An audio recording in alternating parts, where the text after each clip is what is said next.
Good evening. Welcome to the Abington Township's Board of Commissioners meeting for Thursday, September 10th, 2015. And may I have a roll call, please? Here. Here. Here. Here. Here. Here. Here. Here. Here.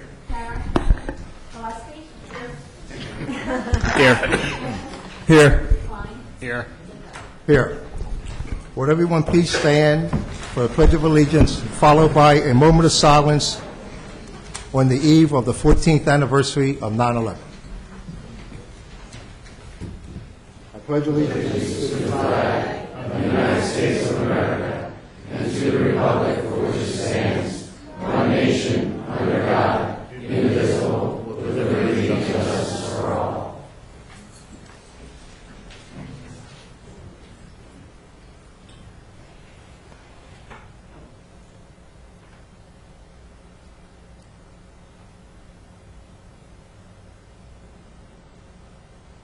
Thank you.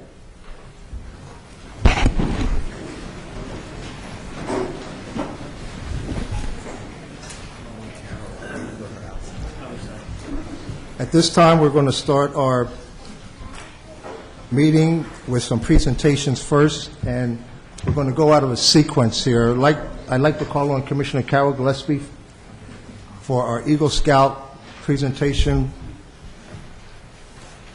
first.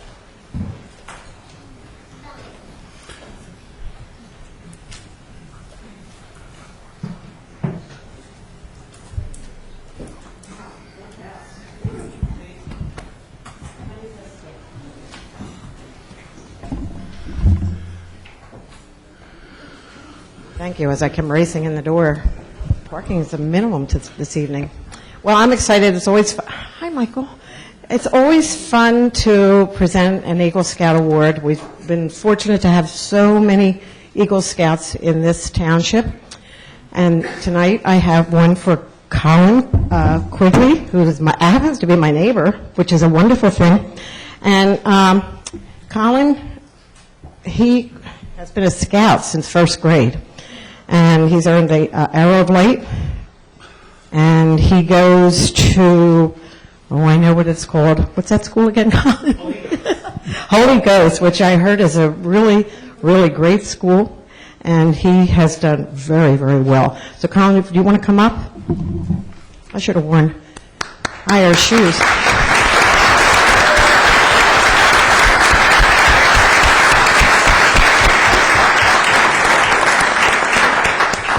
Colin M. Quigley, a proud and grateful Abington Township, salute you on your attaining the rank of Eagle Scout in the Boy Scouts of America. In achieving this honor, you have earned assorted merit badges, which attest to your leadership qualities. Let me catch my breath. I just ran from way down the street. Anyway, your chosen project is a terrific example of the good our local organizations perform for the larger community. Your dedication to raise money for the St. Francis Inn in Philadelphia, to purchase baby supplies, and the hours you spent organizing and leading a volunteer crew of scouts to install new railings, drywall, paint, and new shelving is a testament to your community spirit.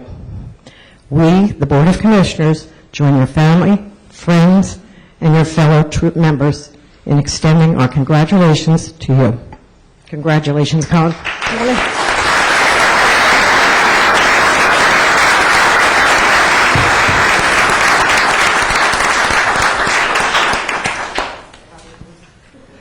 I want to thank the entire Abington Township Board of Commissioners for having me and recognizing me tonight, especially my neighbor and Commissioner Carol Gillespie. Thank you for this incredible honor. Scouting is an incredible organization that's given so much to me and gives so much to our communities around us. I'm grateful myself to have been a part of it and hope one day to give as much back to it as Scouting has given to me. Thank you.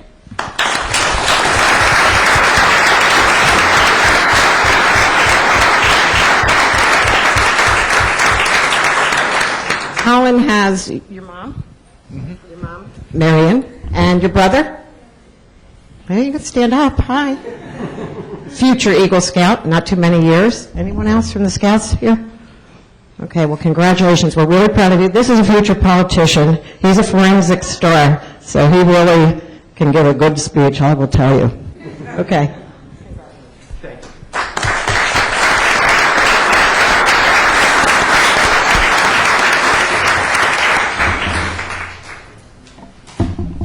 Thank you, Commissioner Gillespie. Mr. Larry Jones will make the next presentation to Mrs. Lucy May Selby.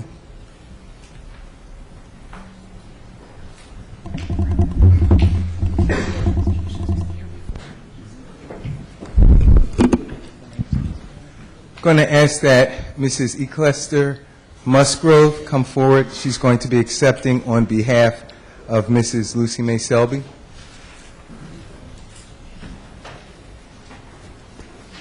Mrs. Lucy May Selby is celebrating her 100th birthday.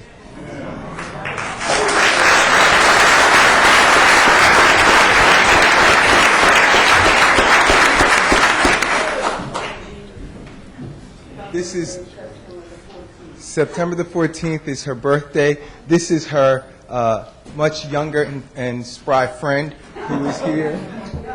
And Mrs. Selby is a special person in the McKinley community.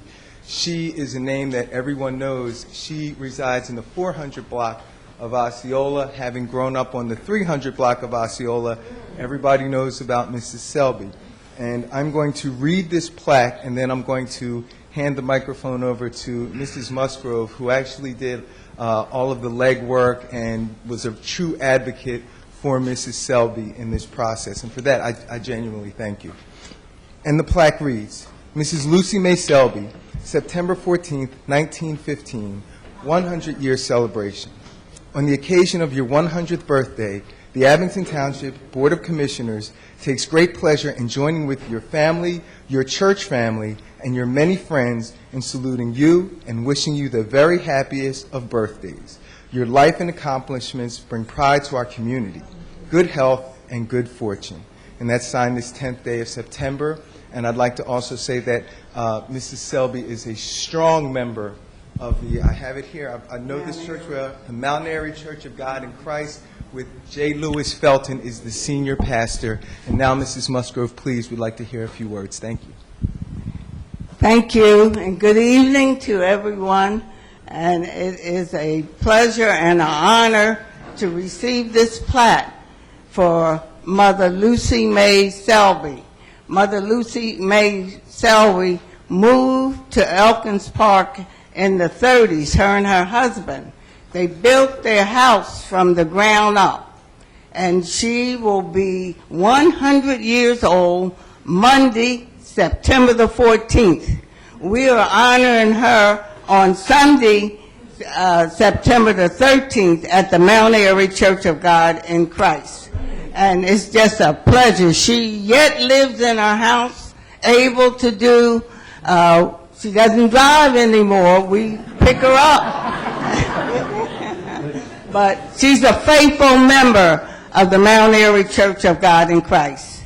And anytime that any of you can come, we'd be glad to have you. Our senior pastor is Dr. J. Lewis Felton, and the founder of the Mount Airy Church is yet living. It's a landmark for West Oak Lane. It used to be a boys' club there, and this church was built and attached to the boys' club building.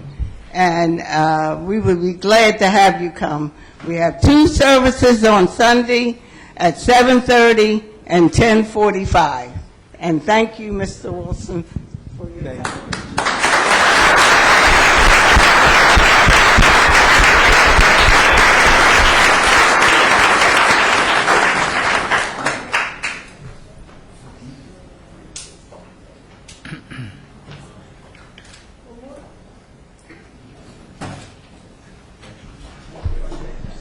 Thank you, ladies and gentlemen.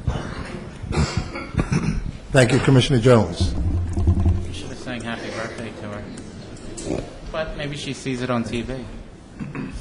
Larry, would, Commissioner Jones? Commissioner, would Lucy May Selby be watching this on TV?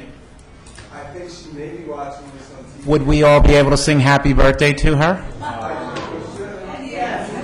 I think that would be a wonderful idea. I think there's one caveat, though. Who? Someone else should lead the singing. I It would be an insult. I agree. So who would like to lead the singing? Well, I think this must go. Miss A to you. Happy birthday to you.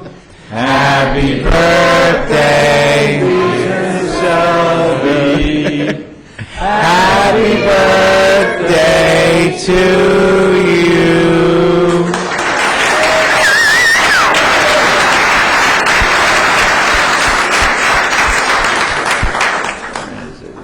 Thank you, Commissioner Jones.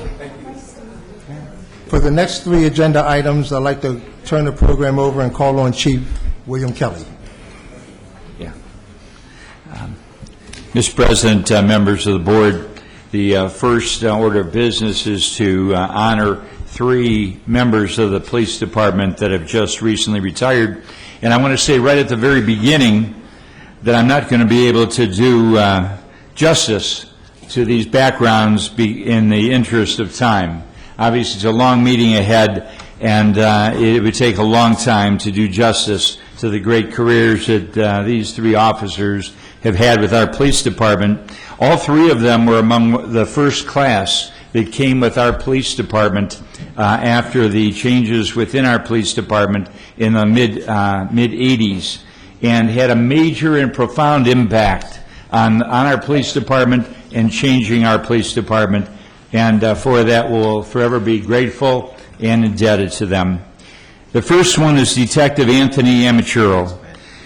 Tony served with the United States Marine Corps for 4 years and began his career with the Abington Township Police Department October 12th of 1987. He stayed with us for 28 years before his recent retirement to go into to work. He was hired by Arcadia University as an investigator. But during his career, he was assigned to the Patrol Division, where he served as a member of the Honor Guard and the Tactical Team. He was a chemical munitions specialist and a precision marksman. He was also assigned to the Willow Grove Park Mall as one of its first mall officers.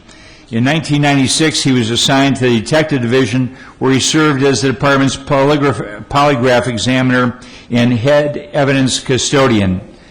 Tony also did a very important job for us over many years, doing the backgrounds and working with the new candidates, and both he and John did a great job for us in that capacity, and almost all of the new people that have come through our department have been brought through the rigorous process they put them through, and I think that's why we have such an excellent department today. Tony received numerous commendations, including the Citizens Crime Commission Award in 2005 for armed robbery, homicide, and home invasions. His proudest accomplishment has been serving the community of Abington Township for the last 28 years. He raised, with the help of his wife, and raised their family and set an example to the point where his son Andrew is one of the most recent new members of the Abington Township Police Department. He is retired from our police department after 28 years. Ladies and gentlemen, Detective Anthony Amachuro.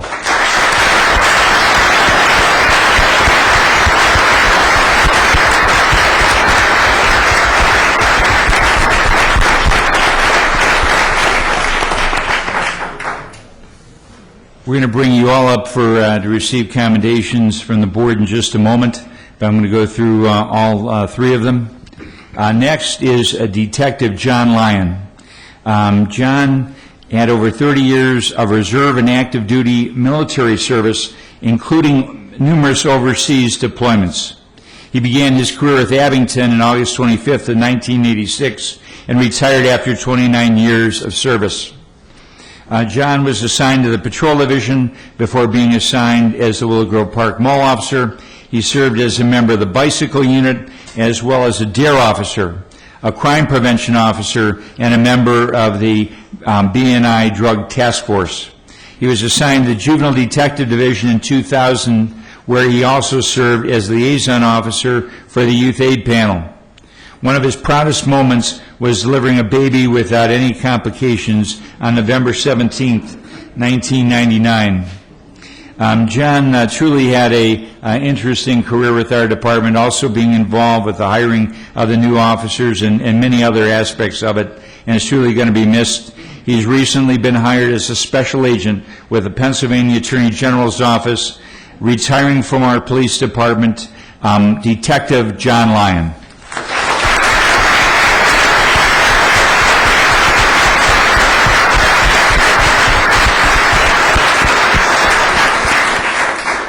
And last and certainly not least is Detective Sergeant Anthony DeSandro. Tony began his career with Abington on August 25, 1986, and retired after 29 years of service. He was assigned to the Patrol Division, where he served as a field training officer and as a member of the TAC team, and continued on with the TAC team with one of our longer spans with them. For 17 years he stayed with the TAC team. He also served on the Regional Drug Task Force. Tony had many different roles in our police department. He was a firearms instructor. He was a range officer. He was a long rifle marksman. He was a use of force instructor, a pepper spray, baton, and handcuffing instructor. He was a handgun armorer and a hostage negotiator. He was assigned to the Detective Division in 1993, promoted to sergeant in 2000, serving in the Patrol Division. He was assigned as a detective sergeant in 2003. Tony received numerous commendations and citizens' letters of appreciation. Tony was involved in so many different activities, including the officer stress program that he brought to not only to Abington, but to numerous other departments across Montgomery County. One of his proudest accomplishments was saving the life of a choking infant who had stopped breathing. Tony was able to clear the child's airway, and the child made a full recovery. Tony is going to continue working. He is now a member of the Bucks County Sheriff's Department. Ladies and gentlemen, Detective Sergeant Anthony DeSandro.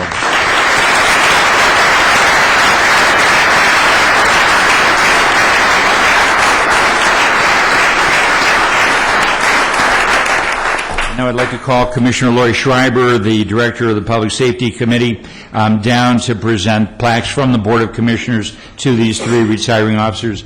Would you gentlemen please come forward?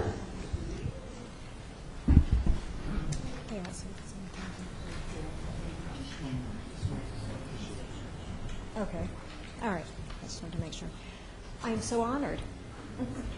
So I'm just going to read one because they basically say that the exact same thing, but the years are different, obviously. But so this particular one is to Detective Anthony Amaturo, to acknowledge with sincere appreciation your 28 years of dedicated service to the citizens of Abington Township. In this case, it's October 1987 through June 2015.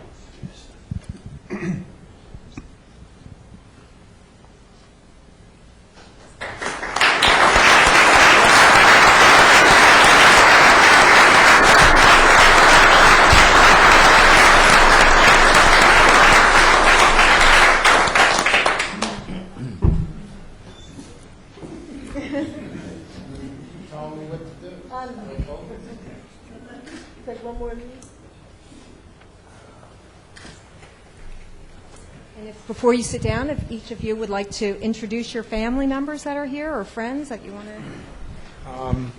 My wife, Lisa, my daughter, Jordan, and my son, Andrew, who's a member of the department now. I'd like to thank the board. It was truly the greatest job in the world. Every day was a new example, and every day was another day in paradise. I hope that the board and the police department and the community stay together and work as they have over the time that I've been here, because this truly was the best police department in the area to work for. And that's coming from getting to go to other police departments and see how things are done. And I'm telling you, far and away, this is absolutely the best.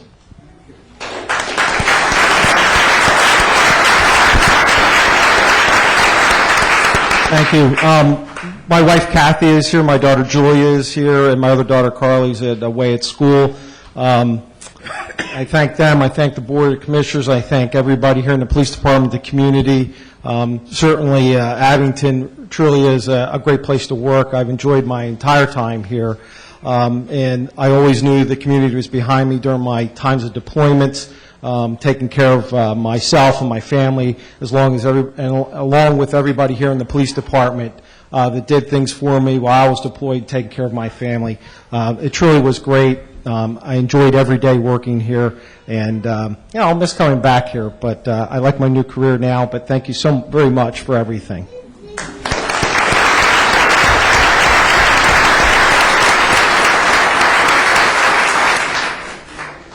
I got my beautiful girls with me, my wife Deborah, and my daughter Christina. I too echo the sentiments from John and Tony. I want to thank all of you. This is the best place to work. And being away now for 5 weeks, I miss you guys. The only thing I can leave you with is that I wish for all of you to have experienced what I have experienced for 29 years, being in a place that I really love to work and doing something that I really love to do. I wish that for all of you. Thank you.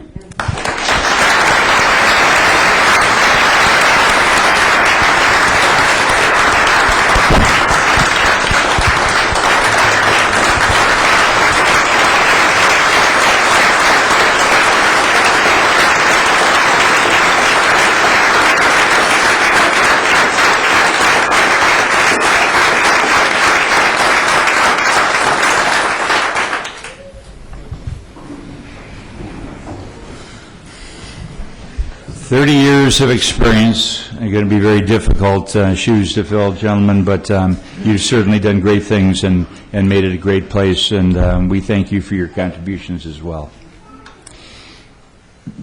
Mr. Chairman, or Mr. President, members of the board, moving along to partly fill that void, we have a promotion to the rank of sergeant, and so I'd like to call up Officer Sean Nisbet. Sean has 16 years of service with our police department, hired in May of 1999. He served in Patrol Division, Detective Division, Field Training Officer, Power Shift Officer, member of the Honor Guard, outstanding firearms instructor, range officer, a member of the crisis team and the Isaac unit. He's worked both in plainclothes and in uniform. He's a member of our TAC team and the entry team and the precision marksman. He's an instructor for distraction devices and less lethal and chemical munitions. He's a Montgomery County Drug Task Force member.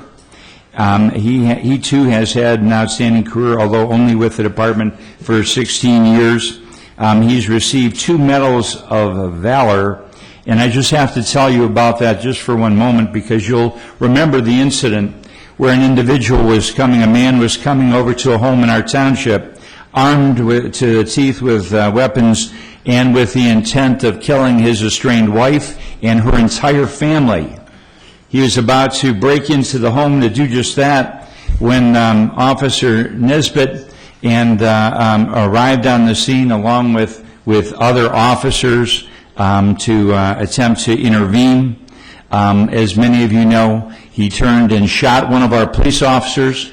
That officer, Officer Rob Davis, and Officer Nisbet returned fire, striking the individual and taking him out right then and there.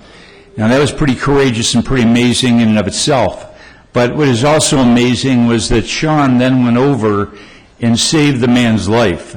He was bleeding from the femoral artery, and the medics, when they finally got there, said that he certainly would have bled out and died on that spot had it not been for the work that he and the other officers did to save the life of the man that they had just shot, because he'd shot Rob Davis, who was seriously injured, by the way.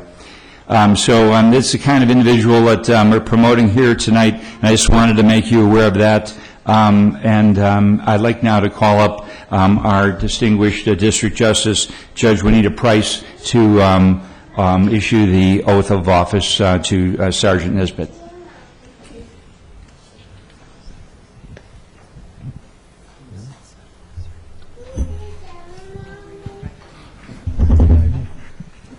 And if you'll please repeat with me.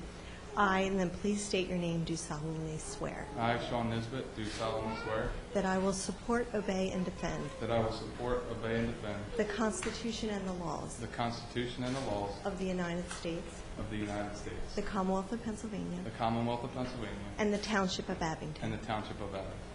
I will faithfully discharge with fidelity I will faithfully discharge with fidelity the duties of my office the duties of my office as a sergeant for Abington Township, as a sergeant for Abington Township.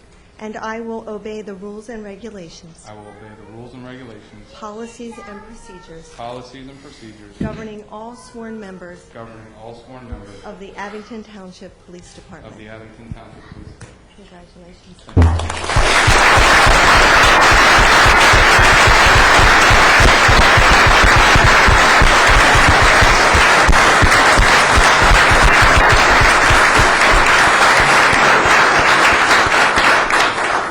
Sean, if you'd stand up again for a moment, I'd like to call up your wife. I know Angela is going to, pardon me? Yes, sir. She's going to be here, and you're going to introduce her to everyone. Hey, thanks, everybody. Again, thank you, Board of Commissioners and residents of Abington Township. It's a pleasure and an honor to serve in the position of sergeant. My wife Angela is here, my son and daughter, William and Molly, my in-laws, my father, my sister and all her kids, my cousin, a couple of my cousins, and all my coworkers who I love and working for and being with all the time. So thank you for that.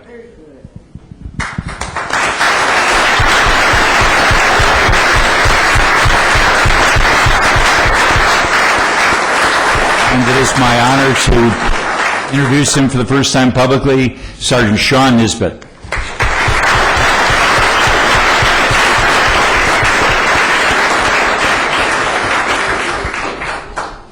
Mr. President, members of the board, the next and final part of the proceedings would be to swear in our two new recruit officers that are just joining the police department. I'd like them to come forward as I call their name. The first is Daniel Pryor. Dan has a BS degree in Administration of Justice from Penn State University. He is a member of the Army National Guard, holding the rank of sergeant, and serves as a cavalry scout, a reconnaissance specialist. He has been deployed to Iraq, Egypt, and Kuwait.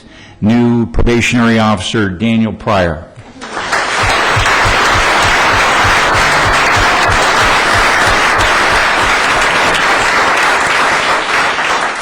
Next, I'd like to call up probationary officer Nathan Walters.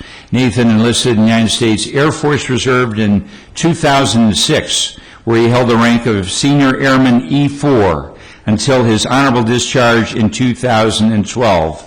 Prior to coming to Abington, he was employed as a police officer with the Warminster Township Police Department. Probationary officer Nathan Walters.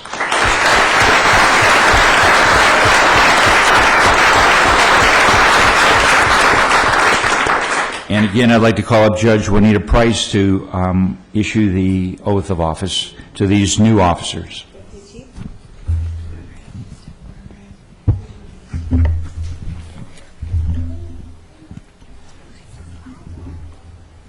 You repeat after me, please.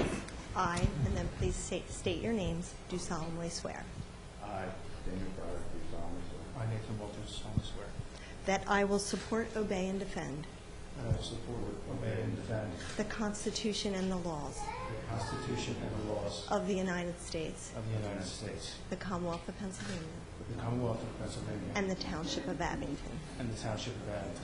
I will faithfully discharge with fidelity I will faithfully discharge with fidelity the duties of my office the duties of my office as a police officer for Abington Township, as a police officer of Abington Township, and I will obey the rules and regulations, and I will obey the rules and regulations, policies, and procedures policies, and procedures governing all sworn members governing all sworn members of the Abington Township Police Department. of the Abington Township Police Department.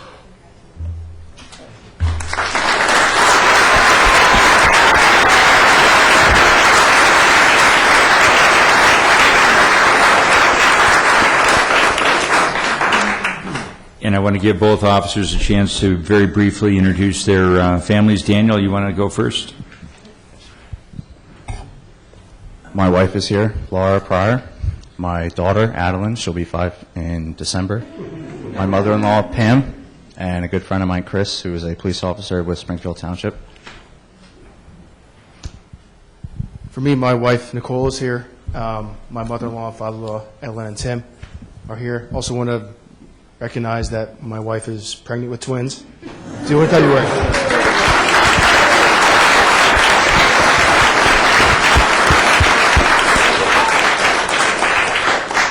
I'm not sure we knew that when we hired him, Mr. President. Mr. President, members of the board, I'm going to thank you for your indulgence in the time to do these proceedings. I know it takes time out of your busy schedule here, but obviously part of the family atmosphere that is here is because of this great opportunity for family members to come in and see something like this. They share with both the pride and the pleasure of officers' work, but also with the difficulties when they're at home, and it's great to be able to let them be involved in things like this. So we thank you for your indulgence on that. And if you don't mind, Mr. President, I know they want to go outside and get some pictures. We'll let them go on out, and so we can continue with the rest of the board agenda. Okay, we'll take a brief intermission.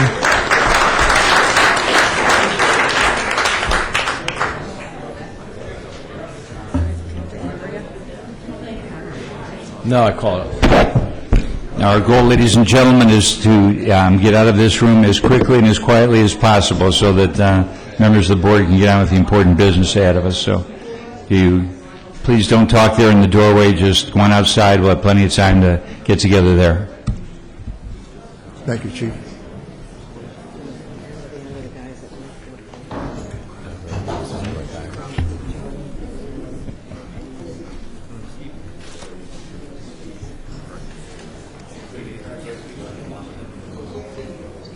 Yeah. There you go.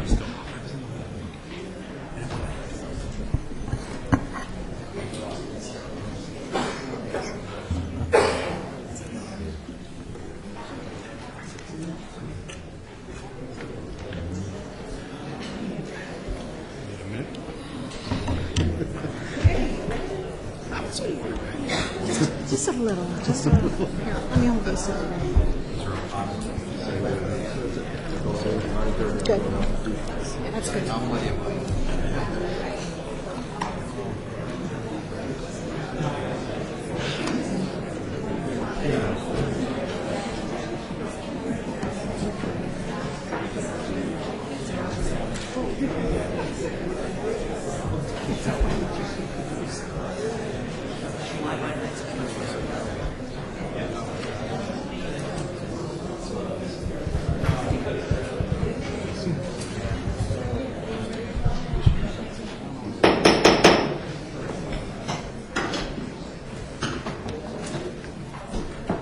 Okay, at this time, we'll reconvene with our normal business, and I'll call on Vice President Stephen Klein for approval of the minutes.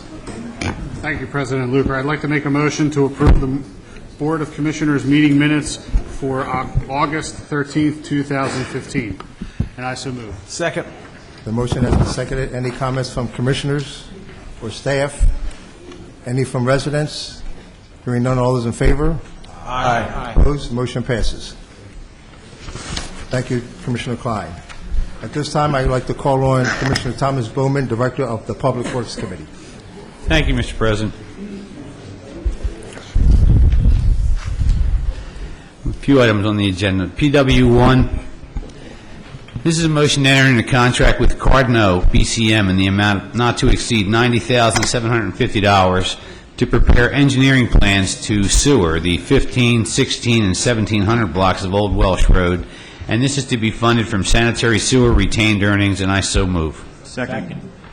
The motion has been seconded. Any comments from commissioners? Any from staff? Any from residents? Hearing none, all those in favor? Aye. Opposed? The motion passes.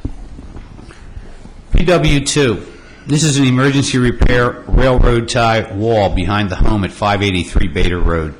This is a motion to approve the engineering department to hire a contractor to repair the railroad tie wall behind the home at 583 Bader Road at a cost not to exceed $20,000, and this is to be funded from surplus funds from the 2014 bond issue, and I so move. Second. Motion has been seconded. Any comments from commissioners or staff? Any from residents? Hearing none, all those in favor? Aye. Opposed? The motion passes. PW3 is the Montgomery County Snow and Ice Agreement. This is a motion to have the proper officials enter into an agreement with Montgomery County for snow and ice removal on Easton Road from Cheltenham border to Old Welsh Road, and I so move. Second. The motion has been seconded. Any comments from commissioners? Staff? Ed McCullough? Township manager spoke with the county, and we've come up with an agreement with the county. They will now be paying us $1,450 a lane mile for the next 3 years. The original agreement was $373. Yeah, good job. Okay, good. All right, any other comments from staff? Any from residents? Hearing none, all those in favor? Aye. Opposed? Motion passes. PW4, this is Resolution Number 15032, PennDOT Snow and Ice Agreement. This is a motion to adopt Resolution Number 15-032, authorizing the proper official to enter into a contract with PennDOT for snow and ice removal on PennDOT highways for the years 2015 through 2020, and I so move. Second. The motion has been seconded. Any comments from commissioners? Any from staff? Any from residents? Hearing none, all those in favor? Aye. Opposed? Motion passes. That concludes our business, Mr. President. Thank you, Commissioner Bowman. Next, I'd like to call on Commissioner Ben Sanchez, Director of the Code Enforcement Land Development Committee. Thank you, President Luker. Tonight, we have CE1. This is Land Development LD 1504, Penn State University, 1001 Old York Road. This is a motion to approve the land development application of Penn State University, owner of the property located at 1001 Old York Road. The applicant seeks approval to demolish the existing improvements on the site and construct a multi-story building for use as student apartment housing. The structure is proposed to house 400 residents. This project was subject to a zoning text amendment approved by the Board of Commissioners on June 24, 2015. The property is zoned in the PB Planned Business District in the Ward Number 7 of the Township of Abington, and the motion is subject to the conditions and waivers as listed in the agenda, and I so move. Second. It's been moved and seconded, but before we vote, I'd like to call on the attorney for the applicant, Mr. Mark Jonas. President, members of the board, good evening. I'm Mark Jonas. I represent Penn State University and Turner Construction. We have been meeting very diligently to address all of the review comments that were issued. Sorry, Mark. Hold the microphone. Sorry? Hold the microphone. By the way, your excellent police department is a very hard act to follow. We did note that one of your probationary officers graduated from Penn State, so.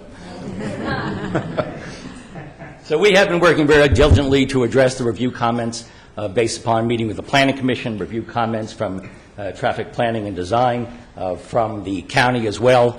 We have met with staff. We have appeared before the Planning Commission. We have appeared before the Code Enforcement Committee.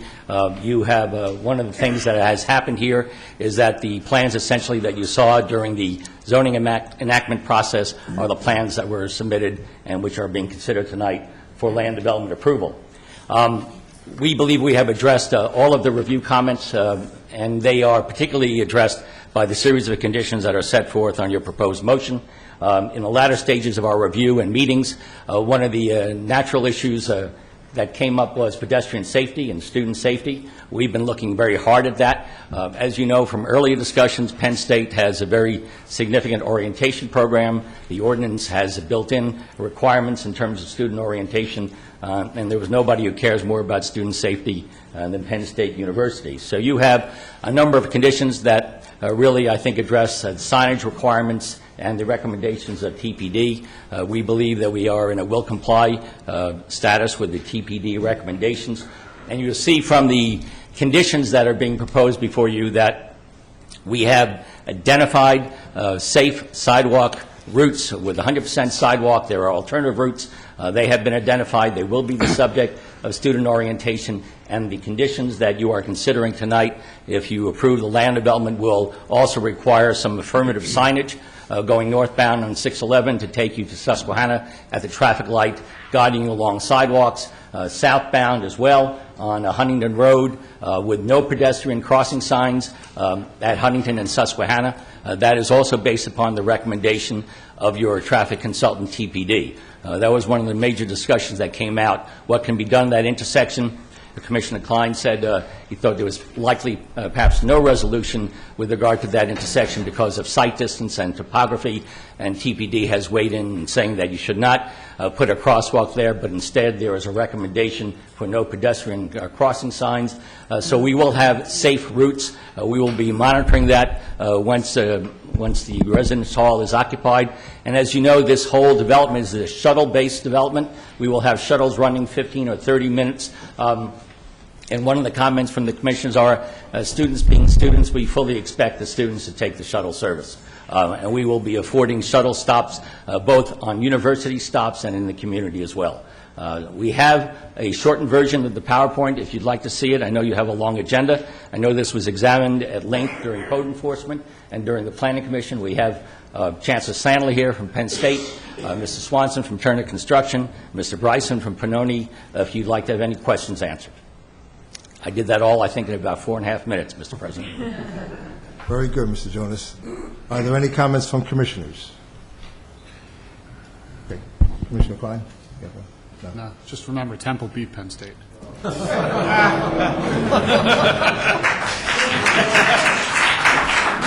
Thank you for pointing that out, Commissioner Klein.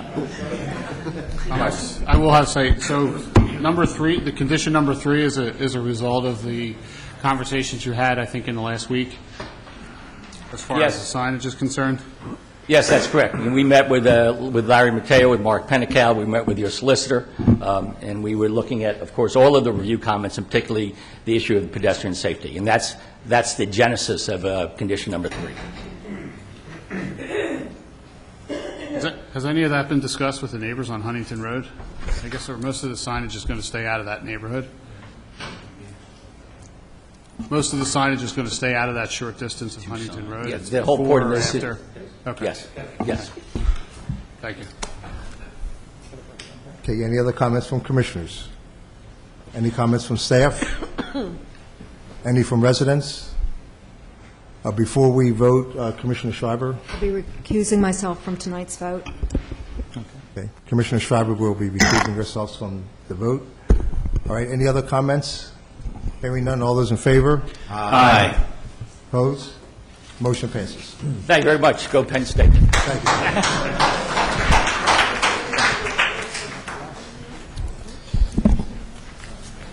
Mr. President, next we have CE2.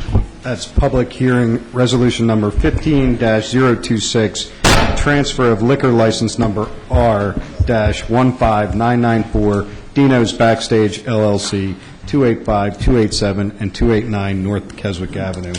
And as this is a public hearing, I will return the floor to you, Mr. President. Thank you, Commissioner Sanchez. At this time, I'll open the public hearing for resolution number 15-026 and call on Solicitor Michael Clark for comments.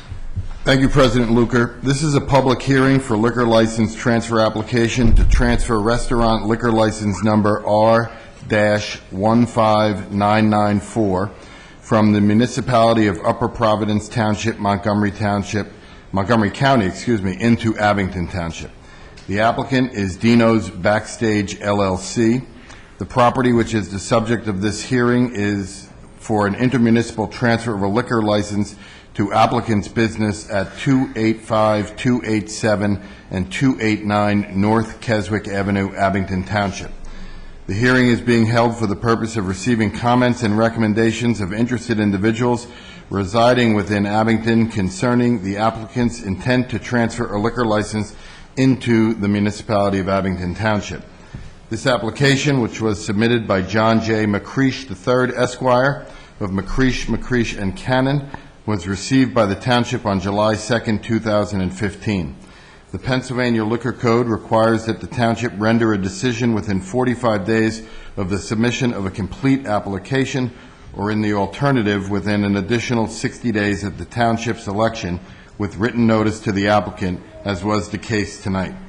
By letter dated July 7, 2015, my office notified the applicant's attorney of the township's intent to exercise the statutory 60-day extension. We have reviewed and found the application to be substantially complete. The Pennsylvania Liquor Code sets forth certain mandatory provisions with respect to processing applications for intermunicipal transfer of liquor license.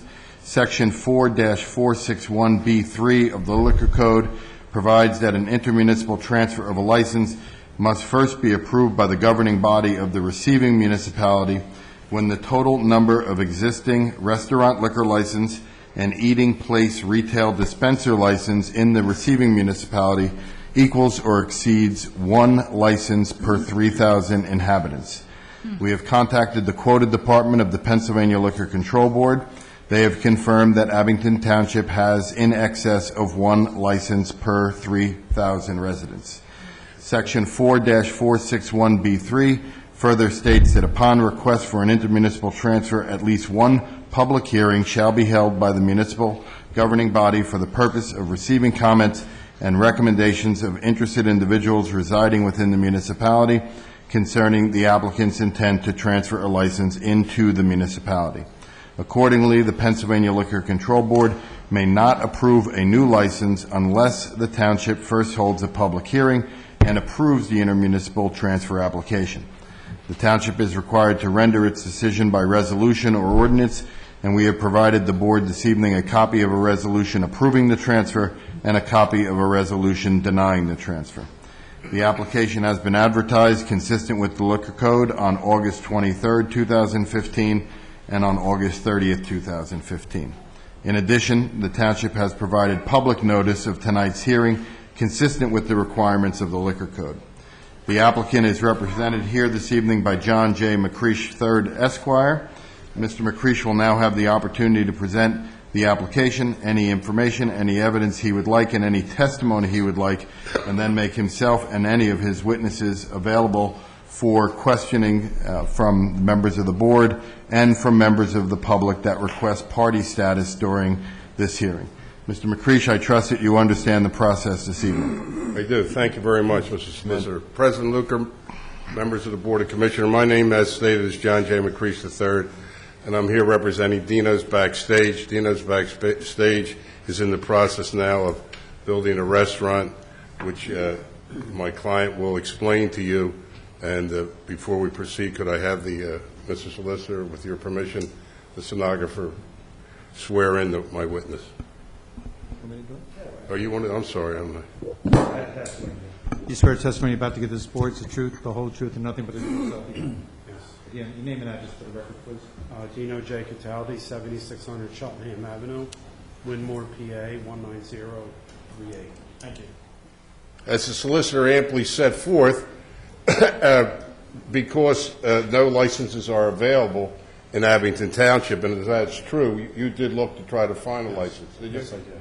And if we found a license in Abington Township, this step would not be necessary, but we were unable to find one, correct? Correct. That being said, you bought one which was outside the township, which has to be brought in, as the solicitor so stated. And in that respect, you'll have to testify and tell the Board of Commissioners and the people here tonight what type of a restaurant you would intend to operate at this location. Our restaurant is going to be an upscale restaurant, white tablecloth. We're going to have a dining room that seats about 40 people. Our bar is very small. It's probably 12 people.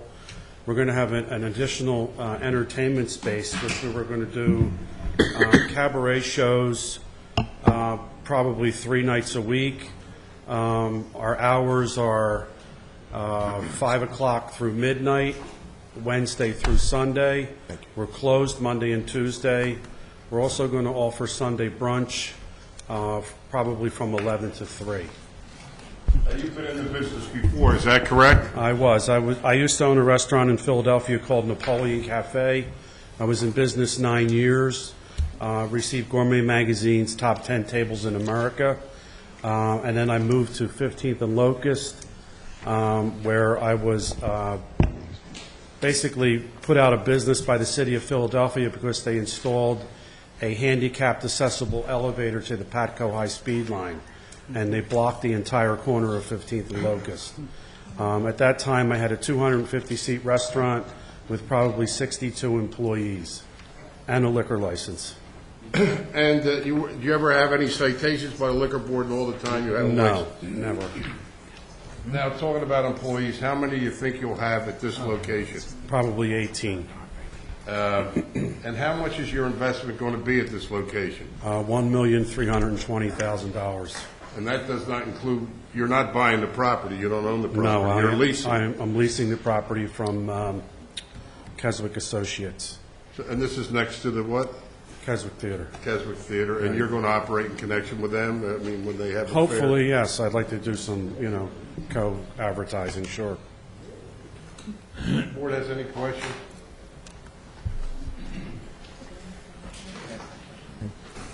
Any comments from commissioners? I guess a quick question. So if we're looking at the Keswick Theater, will you be to the left or to the right of that? To the right.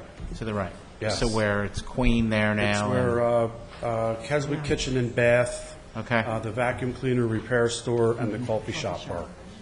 Well, I look forward to it. I think it's a great Thank you. great asset for Glenside. Commissioner Klein? What will be the hours of the restaurant? We're going to be open Wednesday through Sunday, just for dinner, from 5 o'clock to probably midnight.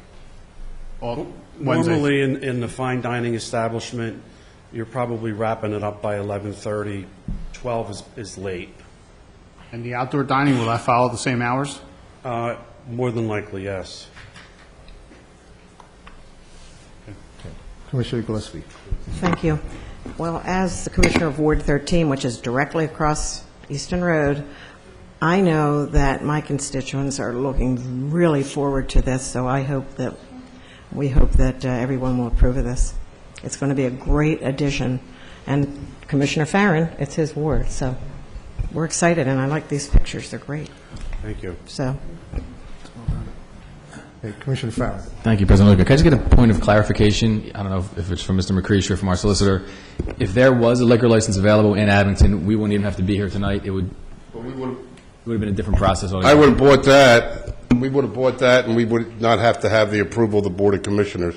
We just have to have the approval of the Liquor Board. Right, okay, just wanted to check. And that's correct. And if there were not as many liquor licenses in the township, if there were less than one per every 3,000 residents, this hearing wouldn't be necessary either. Yeah, It's because just then we of the could get number one of the- free, and that would really been great.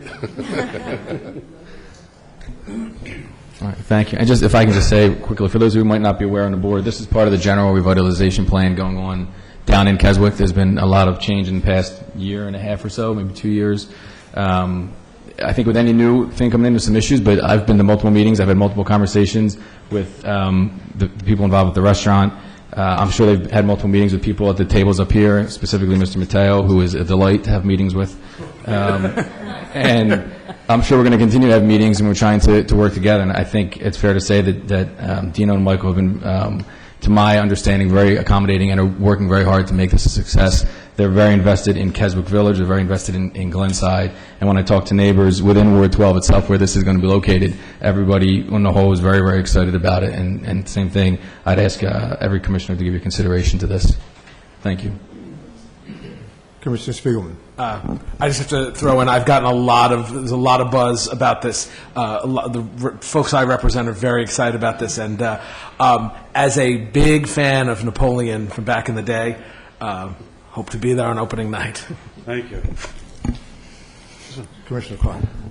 I know this has nothing to do with the liquor license, but the outdoor seating, is that going to, you got 3 tables wide with an alleyway, it's about 12 feet? Yeah, there you have to, we were out there measuring the situation. They know what we have to do. We still have to further meet on this and go with it. But they can have outdoor seating there. So that's allowable by zoning? That's correct. But it may change as far as... That is correct. Because I don't think there's that much room on the sidewalk. Exactly. They know where to go, and so they're going to be, I don't know, I apologize, I don't know what photograph, I didn't see the photograph that you have there, but it will be code compliant. Okay. Thank you. Any other comments or questions from commissioners? I actually have a question. Commissioner Schreiber? On the plans, it has where the dining room is, and then the cabaret is on the other side. Yes. Will that also be a dining area? Yes. So that you can eat in either section? Absolutely, yes. To see the show or to not? Yes. I believe my client didn't, altogether, there'll be 104 dining seats. But when he said dining room, explain that a little better. Well, there's the main dining room, which is 35 seats. The cabaret room, 3 weekends out of the month, will have local talent. So you could go in and have dinner, and there'll be 3 sets. So during your dinner, there'll be some entertainment. 1 week out of the month, we'll probably have a headliner come in, a well-known cabaret singer, and that would be a ticket price, and you would have a set dinner at a set time. But then after that, it would turn into a regular dining room again. Sounds great. Yeah, thank you. One last question. We have takeout sales on the liquor? Takeout liquor, there's no takeout liquor in Pennsylvania. No. That's what I figured. Thank you. You take out beer, I don't think they're going to sell, they're not going to sell 6-packs. No. All right, any other comments from commissioners? Any comments from the public?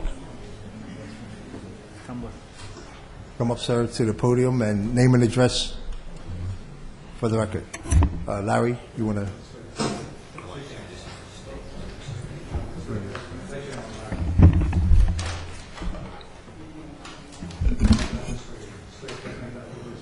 Swearing this guy in.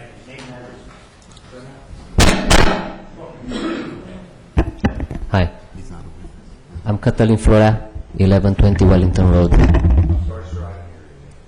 Catalin Flora, CATALINFLOREA. The address is 1120 Wellington Road, Jenkintown. Actually, just have 2 questions. One, has the board been in this situation before, and what was the outcome? And second, I understand the gentleman has a significant investment already. If the approval is not granted for the transfer, what are his plans for the current effort? They'll probably go bankrupt, I guess.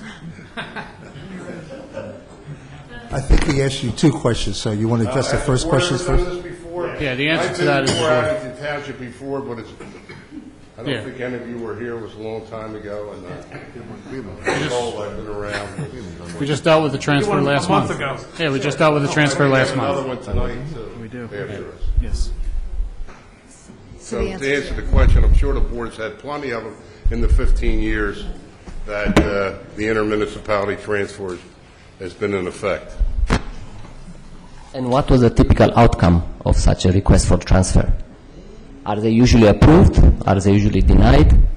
Usually approved. Any other questions from the public? Okay, hearing none. Make a motion to Motion, close. motion to close the hearing? Second. Second. Thank So you very bef- much, Mr. President. Hold on, please. Before us is a motion to adopt resolution number 15-026 for the transfer of liquor license number R15994 for use by Dino's Backstage LLC, 285, 287, and 289 North Keswick Avenue, Glenside, PA, and I so move. Second. It's been moved and seconded. All those in favor? Aye. Opposed? The ayes have it. Thank you very much. Thank you.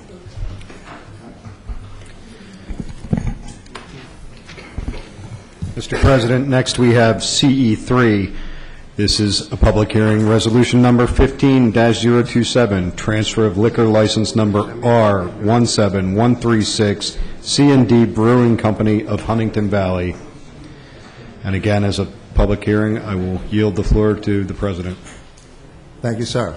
I'll open the hearing for resolution number 15-027 and call on Solicitor Michael Clark. Thank you, Mr. Luker. This is a public hearing for liquor license transfer application to transfer restaurant liquor license number R-17136 from the municipality of Upper Providence Township, Montgomery County, I did it again, into Abington Township. The applicant is C&D Brewing Company of Huntington Valley, LLC. The property which is the subject of this hearing for an intermunicipal transfer of a liquor license to the applicant's business at 785 Huntington Pike, Abington Township.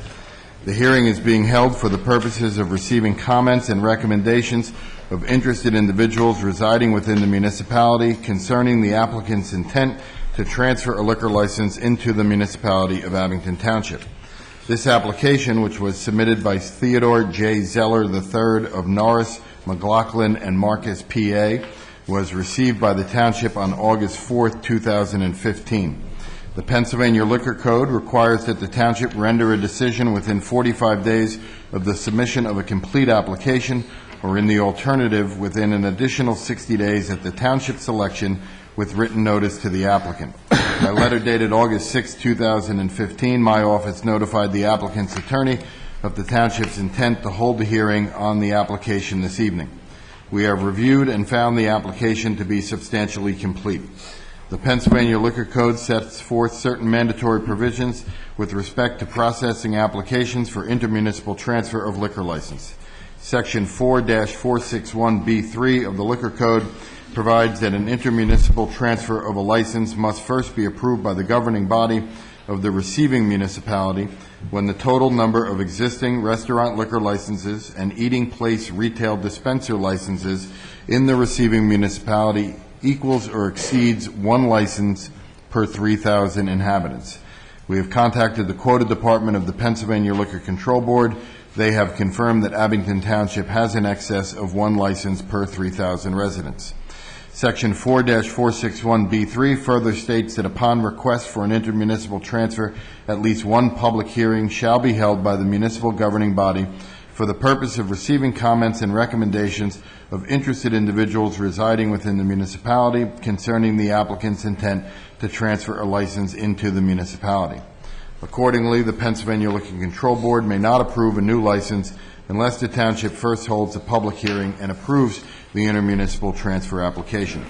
The Township is required to render its decision by resolution or ordinance, and we have prepared for the Board this evening a copy of the resolution approving the transfer and a copy of a resolution denying the transfer.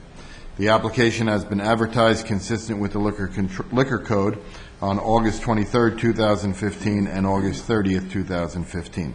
In addition, the Township has provided public notice of tonight's hearing consistent with the requirements of the Liquor Code. The applicant is represented here this evening by Theodore J. Zeller III, Esquire. Mr. Zeller, you will now have the opportunity to present the application, any information, any evidence you would like, and any testimony you would like, and then make yourself available and any of your witnesses here this evening available for questions from any members of the board or from any members of the public that request party status during this hearing. Do you understand these processes, Mr. Zeller? Yes, I do. Thank you, Honorable Solicitor Clark. You may now proceed. May I have my witness sworn in, please?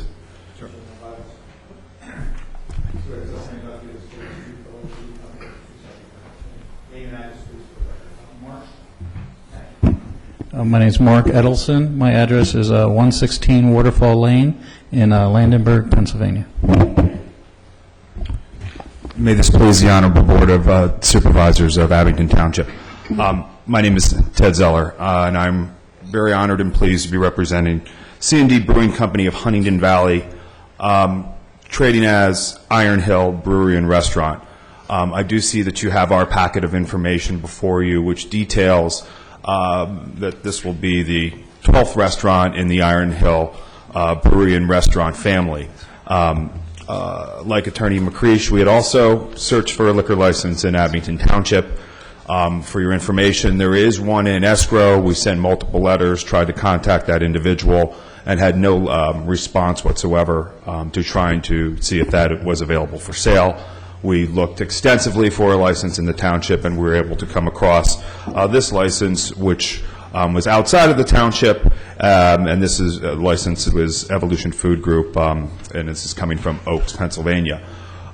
We are requesting your approval to move this liquor license to our proposed location at 785 Huntington Pike, Huntington Valley.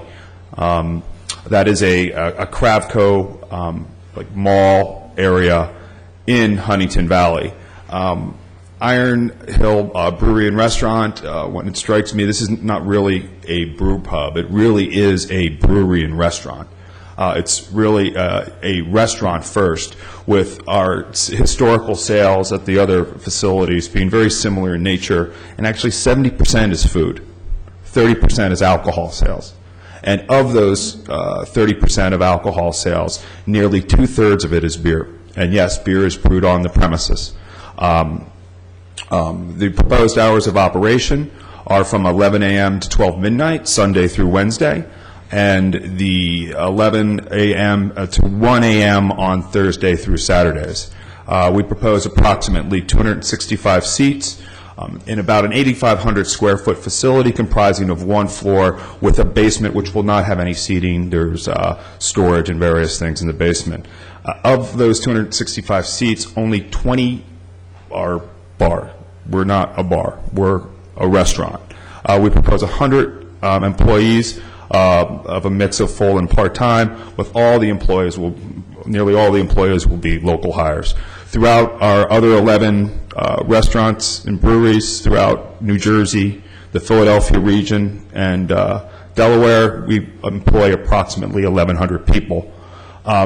We have very limited live entertainment. There is no stage. There's really no bands. At best, you might see a small entertainment at a holiday party with holiday music at best. All of our locations are certified by the Pennsylvania Liquor Control Board Responsible Alcohol Management Program. So all of our Pennsylvania locations have obtained that certification, as locations in New Jersey and Delaware have also either received those state certifications or something that you may be familiar with, which is TIPS. This is about responsible alcohol management. In addition to that, we also have our own kind of programs that we install. We card everybody appearing under 30. We cut off growler sales after 11 a.m. After 11 p.m., but that would be a little bit early. Yeah, thank you. Yes. And again,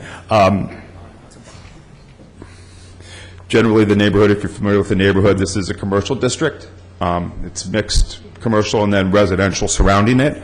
But I think as you go through the packet, I really love seeing the best places. I'm from the Lehigh Valley, so once Allentown was a great American city. It's been long since we've been able to have that distinction. And it's very nice to see these best places to live in Abington Township. If you go through literally dozens, I'd almost say 100 awards that my client has won of best of, I think you will find a very responsible member of your community that will just have nothing but the best food and actually some of the best beer that the United States has known.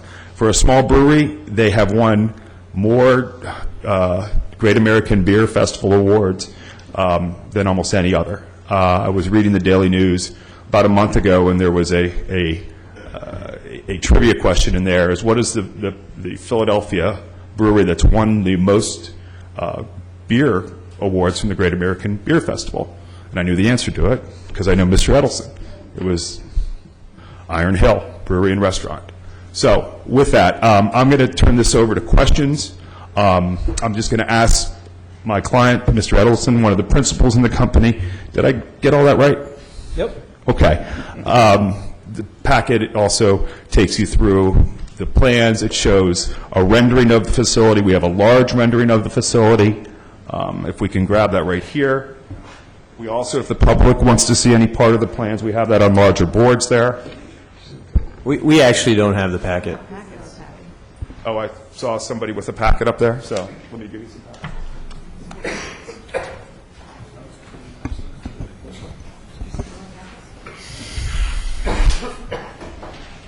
I apologize. Sorry, here, I'll just bring it back.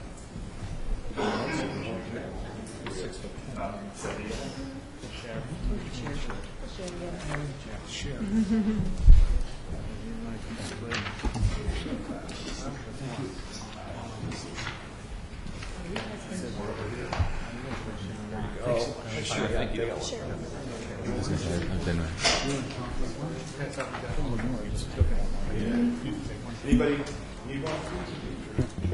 You got mine?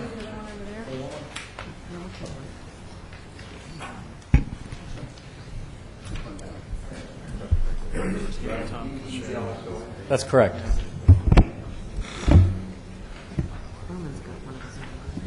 Is all the activity for the restaurant going to be towards Huntington Pike? I don't understand the question. Front door is towards Huntington Pike. You don't have it. I mean, I know Cravco is looking to make it a courtyard, but not. You're stuck between two other stores. Is that correct? Yeah, on the corner will be the Starbucks, and we kind of wrap around the Starbucks, so the back portion of it is towards the end. We're directly, you know where the new Rite Aid is? Yep. So as you go across that driveway, on the corner will be the Starbucks. We will be right next to the Starbucks, and then we'll have another, it's the haircut place right now. But all your patrons will be entering from. All the Huntington patrons Road will side. enter from the front of it. We're also proposing outdoor dining out the back, but nobody enters and leaves through that. Outdoor dining out the back. Will that have this visual to the residential properties behind the shopping center? We are planning on putting bushes and a wall back there so that it's not a view to it. And I will that think have there's the a same- wall around the back of the center, but And will the outdoor dining have the same hours as the restaurant? usually it'll close before the rest of the restaurant closes. And what will But, those times be? It will, I'm not sure, but, usually during the day, the outdoor dining is open during lunch sometime. Depends on the weather, but generally that closes about an hour before we would close the entire restaurant, So on the weekends, the outdoor dining will close at 12? most likely. Okay. Thank you. Okay, comments from commissioners? Others? Commissioner Jones? Yes. This has been a major part of Ward 3, the Huntington Valley Shopping Center. It has always been a major part of the community. It's always been a major part of Ward 3.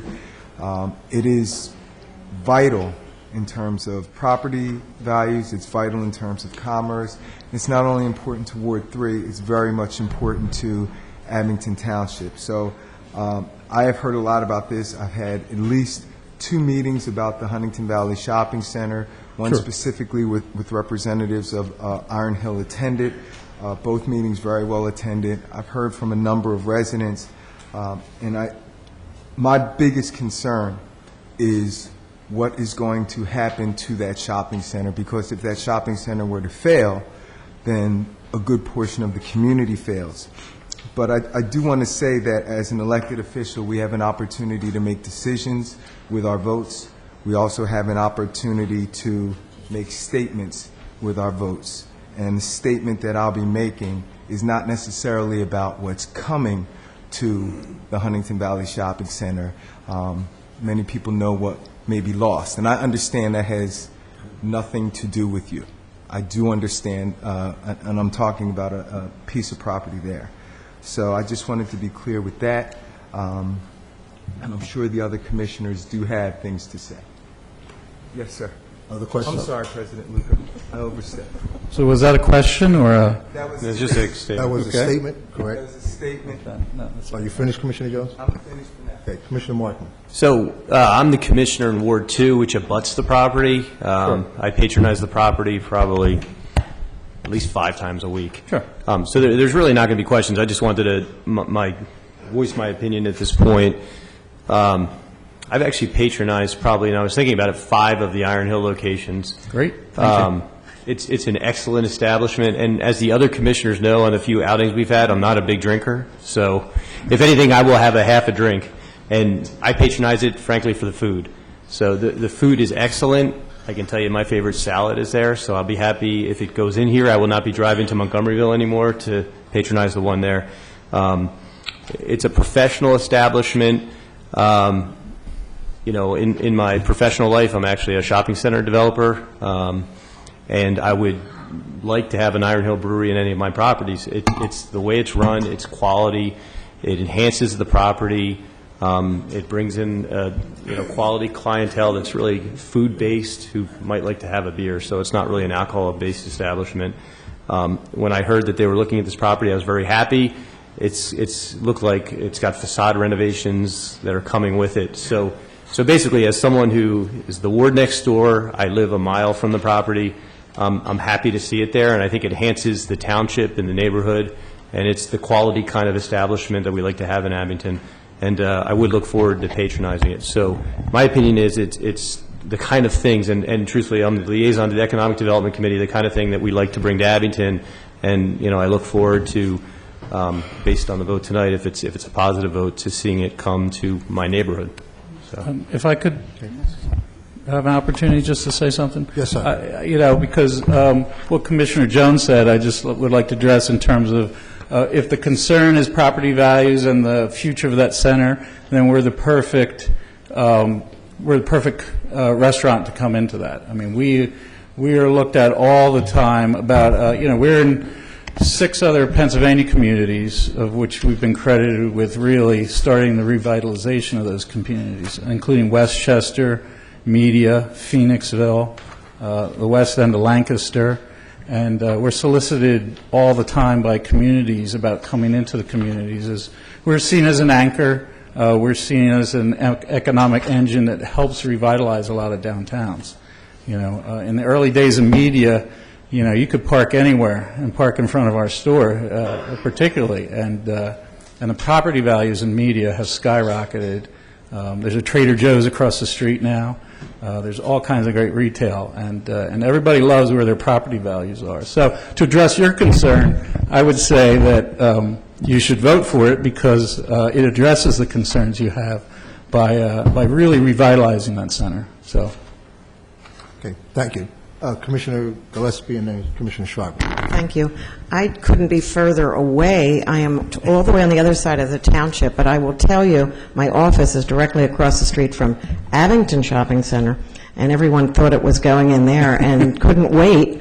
I did tell them that there's a possibility that it would be in Huntington Valley, so I've only heard good things, and I have been to the one in Media and the one in Montgomeryville, and it was great. Thank you.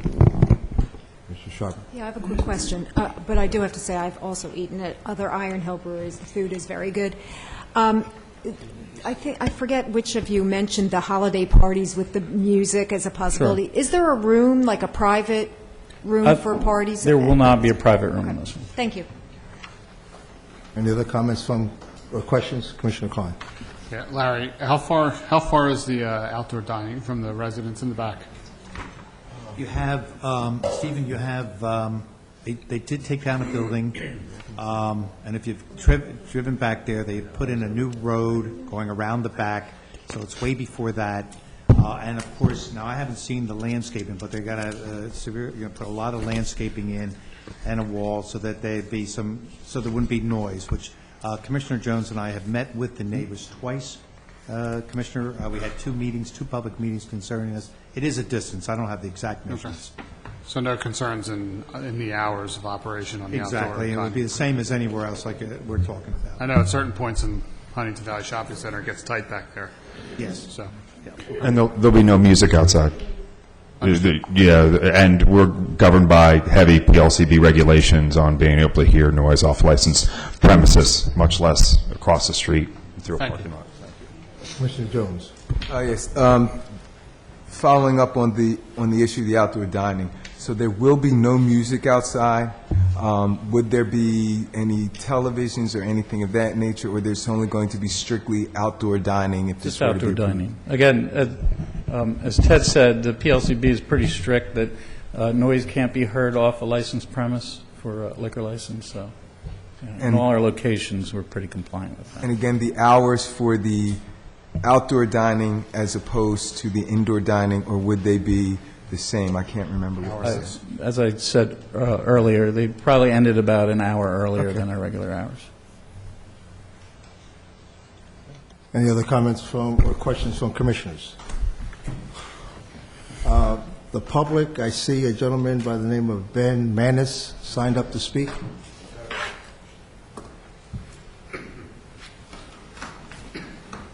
Could you state your name and address for the record, please? I swear in. Yes.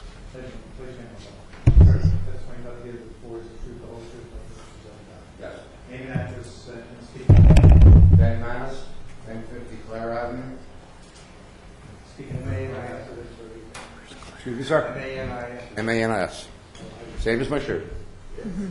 All right, I'm a community member. I live in Abington. I live right behind where they're building. We have a noise problem there it is. We can hear the trash trucks picking up the trash because the houses are down low and the noise goes down with it. There's a lot of little kids. Your sign behind you says best place to live. Okay? We want to keep it that way. You bring this in here and you're going to get noise outside. I don't care how they say they're not going to have music. They're going to have people out there. Voices travel. Kids drink. Kids get loud. It's going to be noisy. We have young kids that go to school. We have the elementary school right down the street. You want to lower the student averages? Bring this in. Okay? It's going to be noisy. Rockledge Avenue, going to increase the traffic. We have enough traffic on Rockledge Avenue. We have dead zones where you can't see people coming up over the hill. Now you're going to put alcohol in them and send them over the hill. We're going to have them in our front doors. If you're going to allow this, at least work with the township, work with us as residents. We want a wall the size of the turnpike for the backside of that shopping center. We want to promise that we're going to have security there for DUIs going out the building, traveling down Rockledge Avenue. There's not many lights on Rockledge Avenue. Kids ride their bike. Who in that seat is going to be responsible for the kids that get hit by a car? There's my questions. That's my answers. Best place to live. We have it at every school where our kids go to school. My kids graduated through the school district. I don't drink. I've seen a DUI. It's not a pretty sight. I've never touched a drink since. Don't bring this in here. Thank you. Thank you. Any other comments from the public? Yes, ma'am. Larry?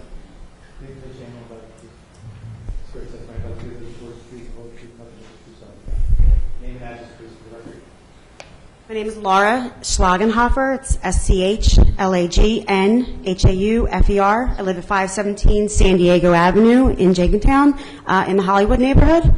I'm not opposed to Iron Abbey. I've been to Iron Abbey in Westchester. I'm happy to see it come to the neighborhood.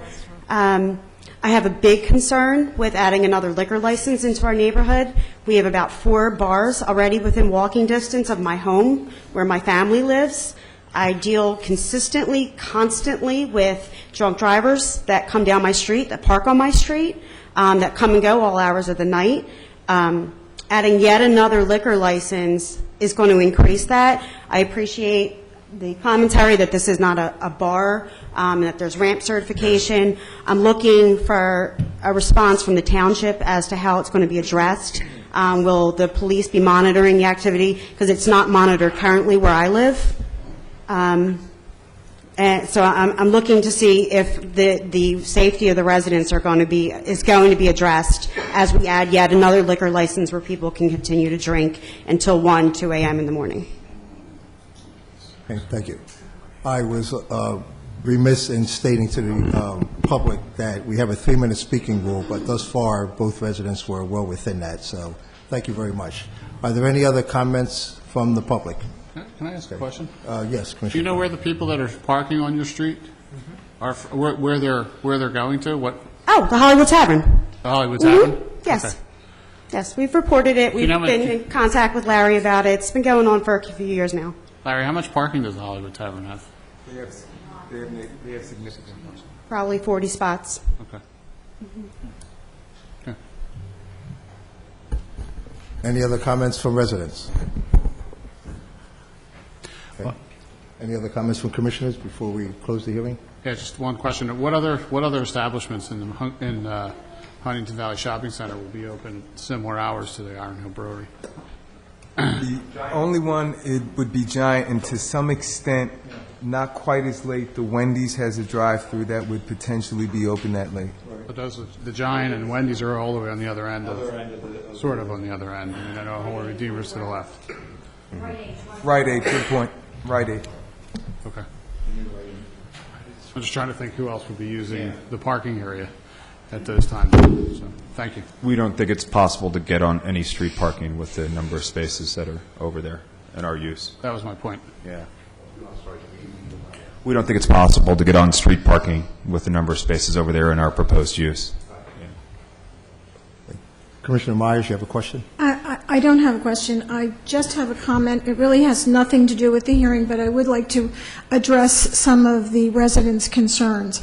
As one commissioner who has a similar type of establishment in a shopping center, completely surrounded by residential in Ward 8, Mad Mex, and having gone through all of your concerns several years ago when Mad Mex came to Willow Grove, I can assure you that none of those concerns came to fruition, and we had the same comments. I was also equally concerned watching Mad Mex day and night, especially at night, and really that if there are any problems like that, they will be addressed immediately.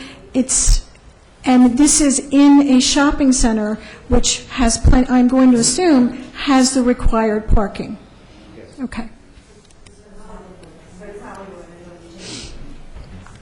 Thank you. Okay, thank you. Are there any other comments from commissioners or residents? I just want to say, I do understand that, and we have worked with and discussed that there is a very special individual or a couple of individuals that are the culprits, and I believe we have officers that are willing even tonight to have a conversation with you again about that.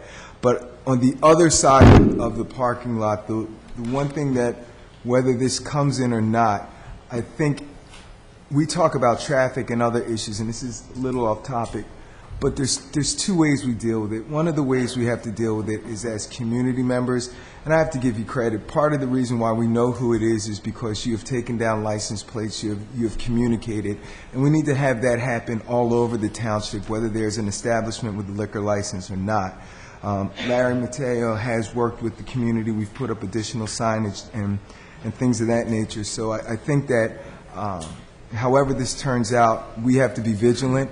I don't want anybody to be hurt, whether they're coming from an eating establishment with drinking, a drinking establishment without eating, or just somebody that's coming from Rite Aid and decides they're going to text on their phone and not look up and do what they're doing. So that being said, and again, I do want to reiterate that I am casting my vote as a statement, not dealing with what's coming to the shopping center, but as a statement that I have support for an entity that's already there that I don't want to see go. And again, that has nothing to do with you, but sometimes we get to use our voice the way we get to use it. Okay. Any other comments? Questions from commissioners or staff? Last call for comments from residents. All right, if there are none, I'll entertain a motion to close the hearing. So moved. So we'll close the hearing for resolution number 15-027, which is a motion to adopt resolution number 15027 for the transfer of liquor license number R-17136 for use by C&D Brewing Company of Huntington Valley, LLC, at 785 Huntington Pike, Huntington Valley, and I so move. Second. It's been moved and seconded. All those in favor? Aye. Opposed? No. The motion passes. Thank you, President Luker. That concludes the Code Enforcement and Land Development Committee's agenda for this evening. Thank you, Commissioner Sanchez. At this time, I'd like to call on Commissioner Laurie Shriver, Director of the Public Safety Committee. Thank you, President Luker. PS1 is a motion to adopt ordinance number 3003, amending Chapter 156, Vehicles and Traffic, Article 2, Traffic Regulations, Section 14, Stop Intersections, and Article 3, Parking Regulations, Section 25, Parking Prohibited at all times, no parking between signs, no parking here to corner, parking prohibited except certain hours, no stopping or standing, and Section 28, Special Purpose Parking Zones, and I so move. Second. The motion has been seconded. Any comments from commissioners? Any from staff? Any from the public? Hearing none, all those in favor? Aye. Opposed? Motion passes. PS2 is a motion to authorize township officials to accept a grant award from the Bureau of Highway Safety and Traffic Engineering in the amount of $45,000 with the township's matching portion approximately $460, and I so move. Second. The motion has been seconded. Any comments from commissioners? Any from staff? Any from residents? Hearing none, all those in favor? Aye. Opposed? The motion passes. PS3 is a public hearing, and I turn it back over to you. Thank you, Commissioner Shriver. This time, we have a public hearing on red light camera contract extension with Gasco USA Incorporated, and I'd like to call on Chief Kelly and his staff.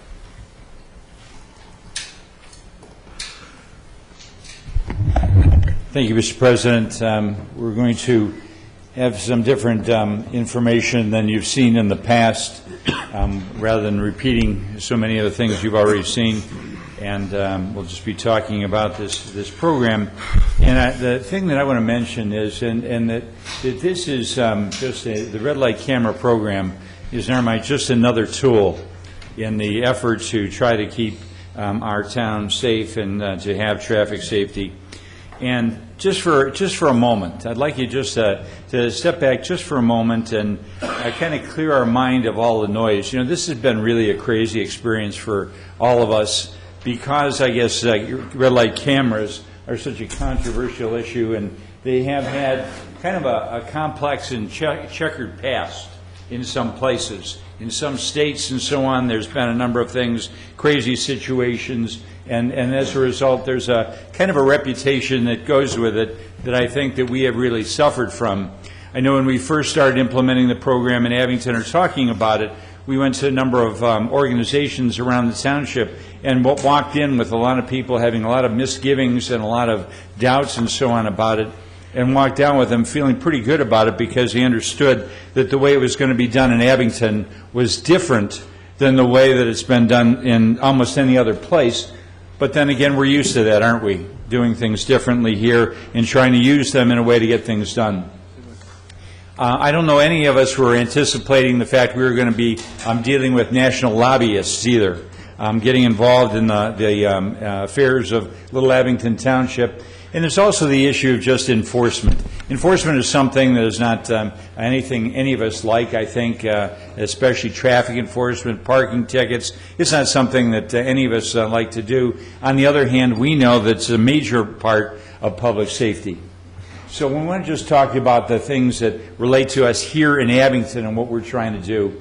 And in Abington Township, you know, we know what's going on here. We know it's our town, and that we know the place better than anybody. And we have the responsibility to do what's necessary for safety, not just for the convenience or for the issues that some people have out there. And I mention that because we're here on the public safety agenda. We always talk about the township is concerned about health, safety, and welfare, and that's our focus for the township and for the citizens. And, you know, we often hear that thing, and sometimes it almost gets to be annoying when you hear about well, if we could just save one life and that whole narrative. But that's really what all of this is about. It's not about red light cameras. It is about producing safety for our citizens and for our community. It's about making the township safer, the neighborhood safer, and so on.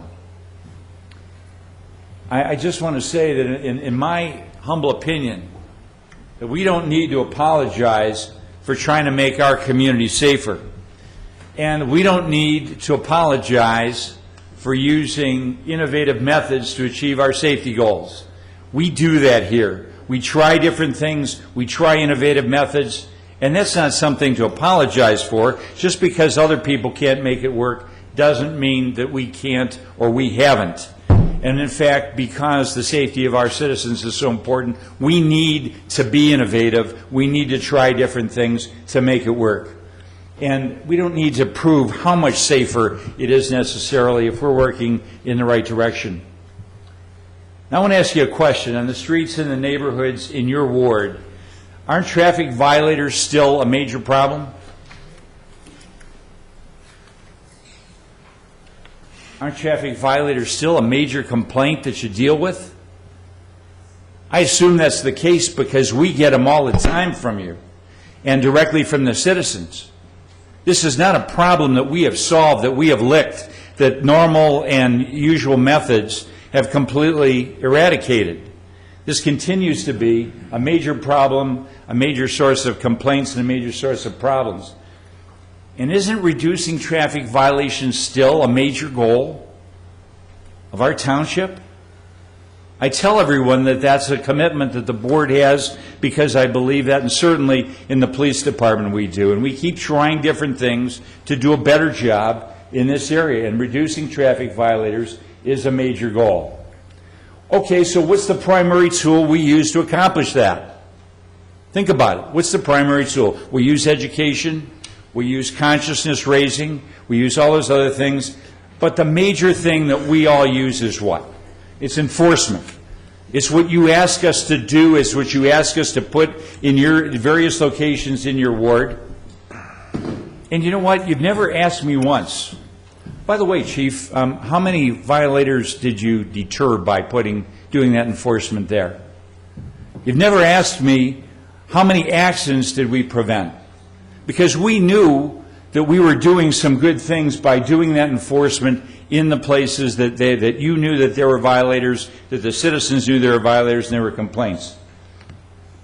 So the first question that has to be asked here is, do we have enough violations to justify the enforcement? And in the 9 months from October 2014 to June 2015, there were over 4,500 red light violations, or over 500 violations a month at the 3 intersections. Now let's just put that in some context. For comparison, let's talk about, in all of 2014, all of last year, our officers issued about 10,000 traffic citations, or about 893 a month, in an entire year. The red light cameras are generating 505 violations a month. They're increasing the enforcement factor in Abington Township by over 56%. All those police officers out there on regular pay, all those police officers on traffic enforcement detail, and the 3 red light cameras are increasing that enforcement factor by over 50% and cost us nothing additional. I think that's kind of a sign that we're doing something that's pretty efficient. And in those 10,000 traffic citations, again, how much did they reduce violations? How much did they reduce accidents?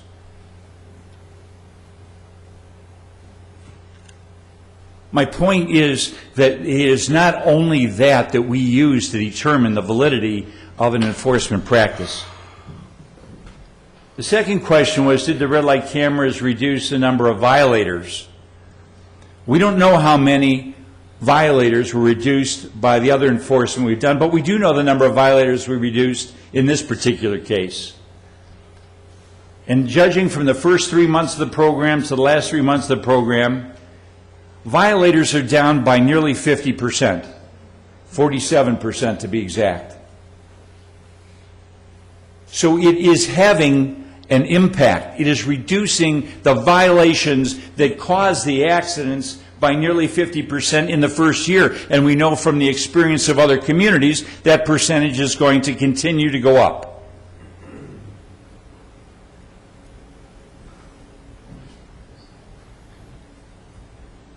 We promised you that it would also reduce the angle accidents, angle crashes significantly, because they were the ones that were causing the most serious injuries.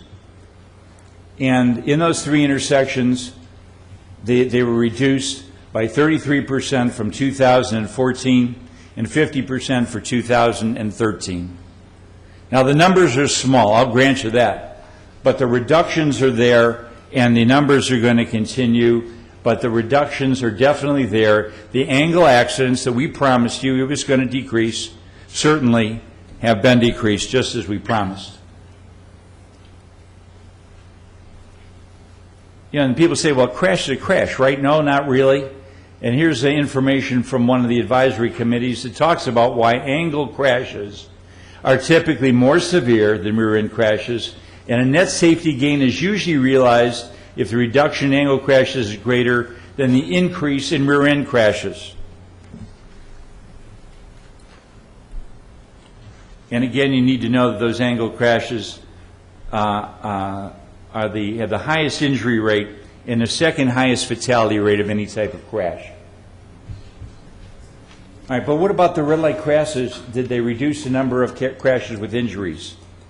The numbers, again, are very small. You can see that in 2015, during that period of January 1st to January 30th, and some people ask, well, why did you only use January 1st to January 30th? It's because that's the only dates that we could possibly use to compare.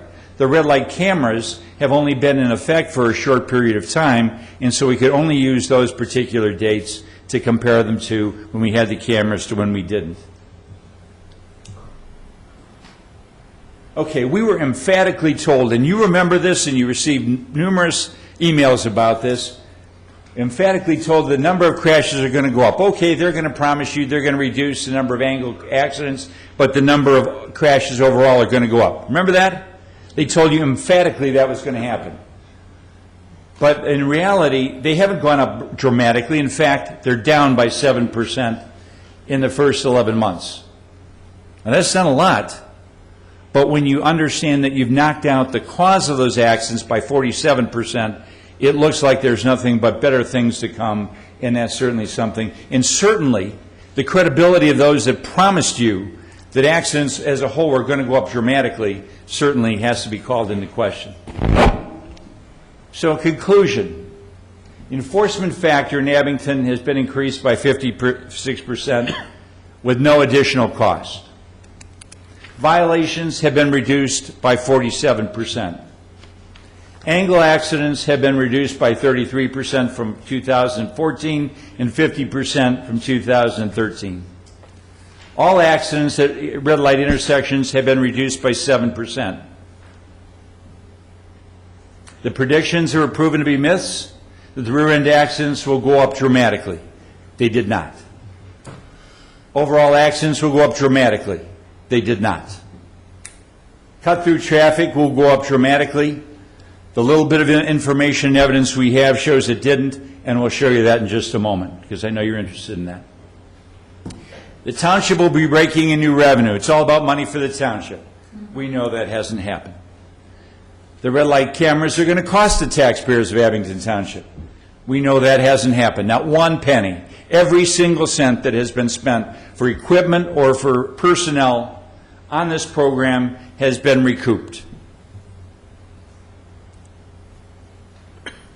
And one of the predictions that I believe will be proven to be a myth is that that they were going to be successful intimidating us into finally giving in like other people have, simply because they barraged us with so much other stuff.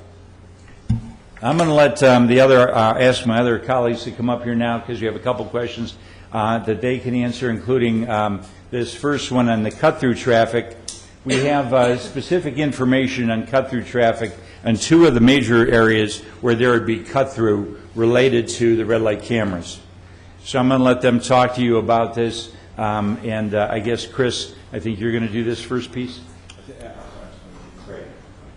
Chief, you want to do the presentations before the questions, or you want to have the commissioners ask the questions first? However you want to do it, Mr. President. We have about, I'd say, a maximum of 5 minutes more presentation, and that includes a couple videos. Right. Okay. Good evening, Commissioners. In the area of the cut-through traffic, we looked at the one major area around Susquehanna and Old York Road with Adams Avenue and also Guernsey Avenue. On Adams Avenue, as you can see, in 2012, which was well before the red light cameras, there was 1,740 vehicles a day that used Adams Avenue. And in 2015, after the red light cameras were in place, those numbers actually went down about a little over 150, I guess. That is, I can't add that up real quick in my head, but about 150 cars. So as you can see in this case, the number of trips on that road actually decreased over the count in 2012. And the next one, Al, is Guernsey. Guernsey Avenue, we had cut-through complaints about Guernsey Avenue back in 2010, in which we did surveys there, and it showed that there was 234 cars per day using Guernsey Avenue. In 2015, when we did the survey there, it was 237 per day. So as you can see there also, the number of trips on any one given day on Guernsey Avenue, although it does show it went up, it only went up by 3 vehicles per each day. Al, weren't we supposed to do traffic counts right before the red light cameras went online? I mean, 2012, 2010 is well before last year. I mean, at least 2 years. What kind of traffic counts? For all the roads in the vicinity of the red light camera intersections. I thought we were getting more recent data than 2010 and 2012. Now, the only ones that we did were Susquehanna Road, and those were the most up-to-date surveys that we did. As far as the other intersections, Moreland and Fitzwatertown Road, there really is no roadways there that you can consider as a cut-through road to avoid Fitzwatertown and Moreland Road there, because there's a shopping center there with no, and obviously Twin Brooks, which is a circular private road there. As far as Old Welsh and Old York go, we had to sit actually on Lycoming and Parkview and do counts by just sitting there and watching traffic. And those counts, we took the rush hour period, usually between 5 and 6, and sat there, and I can give you those numbers real quick. Well, I guess my point is we talked about, I know Guernsey was one street that we talked about in depth when we went through the ordinance back in 2014, when we talked about the ordinance at that time. One of the things we talked about was getting datum points for those streets around Old York Road and Susquehanna, but it looks like we're working off of 2010, 2013 years. I mean, or 2012 on the other street. I mean, I would have hoped that we would have had more updated information than this, because we have no idea what the trend was before this. Commissioner, I take responsibility for that. You did ask for that. I thought that was communicated. Obviously, it wasn't. We didn't get it, and I apologize to you for that. Okay. Well, I'd be concerned about the data because we have no idea what the trend was prior to this. I understand your point, Commissioner. I think that the data is still obviously valid, but I understand you asked for it, and we didn't get it for you, and I apologize for that. I thought we had it. We didn't.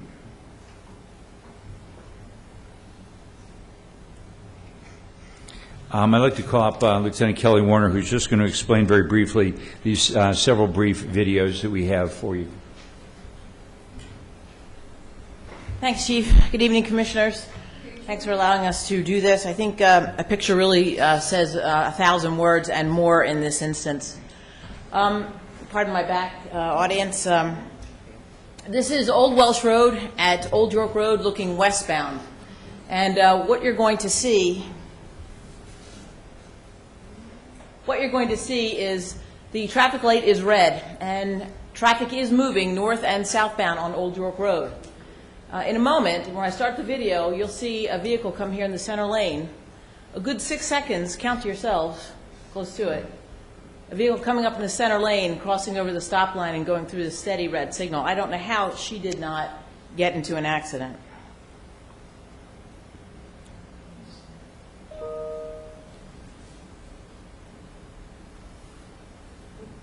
Through the intersection.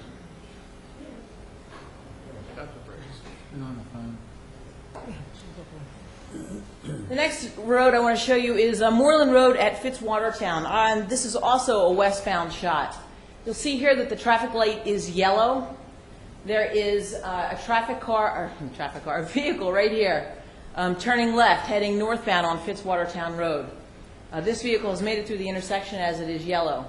When I start the video, you'll see a car come right through here on the passing lane make it through the intersection while the light is still yellow. But then you'll see a car come over here after the light has turned red, enter the intersection. This vehicle turning left makes the left, and there's a near-miss crash there.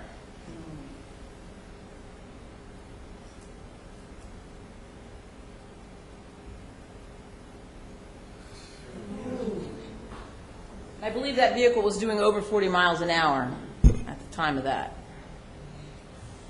Another shot here, daytime shot from westbound facing Susquehanna Road towards Old York Road. You'll see here, once again, the light is yellow. This vehicle, right here, made it through the intersection, making a right turn heading northbound on Old York Road. When I start the video, you'll see a car, after the light has turned red, come up here, not stop, and make a right turn going into the intersection through the steady red signal.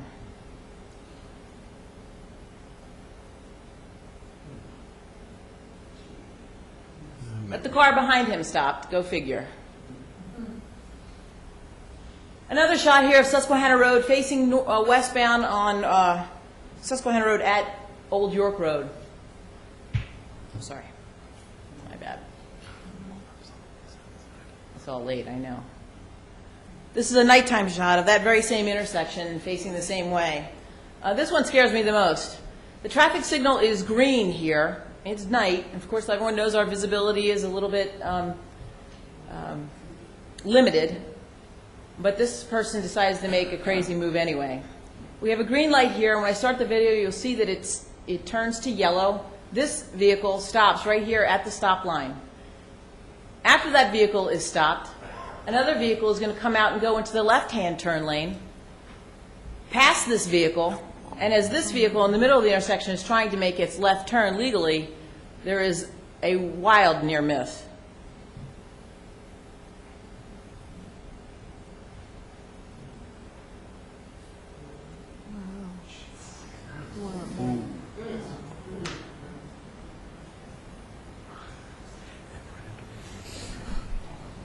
Now, another shot of westbound Susquehanna Road approaching Old York Road, and if you've ever traveled this street around rush hour, which is about the time I believe this is, you know that Susquehanna Road always backs up. When I start the video, you'll see that westbound Susquehanna Road has a red light, and traffic is flowing north and southbound on Old York Road. People waiting here to go left, heading west on Susquehanna Road, people traveling south and north. These vehicles are all stopped. Someone will come up here in the left-hand turn lane only, somewhat impatient, and you tell me, but I think she's trying to yield onto the turnpike. As she comes up here, fails to stop, and cuts in front of this car and head north on Old York Road.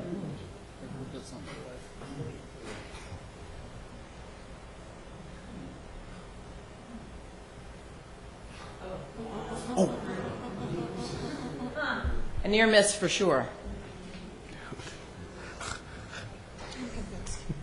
And this is my last video for you. We could go on for days with these, honestly. But in this circumstance, we have a red light for westbound Moreland Road. And you'll see traffic is making lefts from Fitzwatertown Road and crossing over. This vehicle stopped like you should. But you'll see when I start the video, a car will come up behind this vehicle, get into the passing lane, and then turn right or northbound onto Fitzwatertown Road, going through the steady red signal.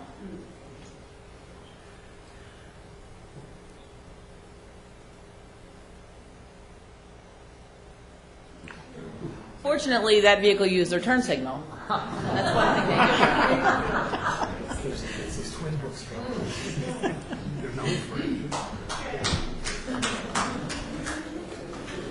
Commissioners, one of the most important things I want you to think about these videos is the only reason that anything happened to these egregious violations is because the red light cameras were there.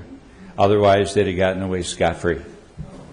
And there's dozens and dozens more. Matter of fact, as we figured out, there's 500 of them a month, right, that go on like that are caught by that and put that fear of the Lord in them.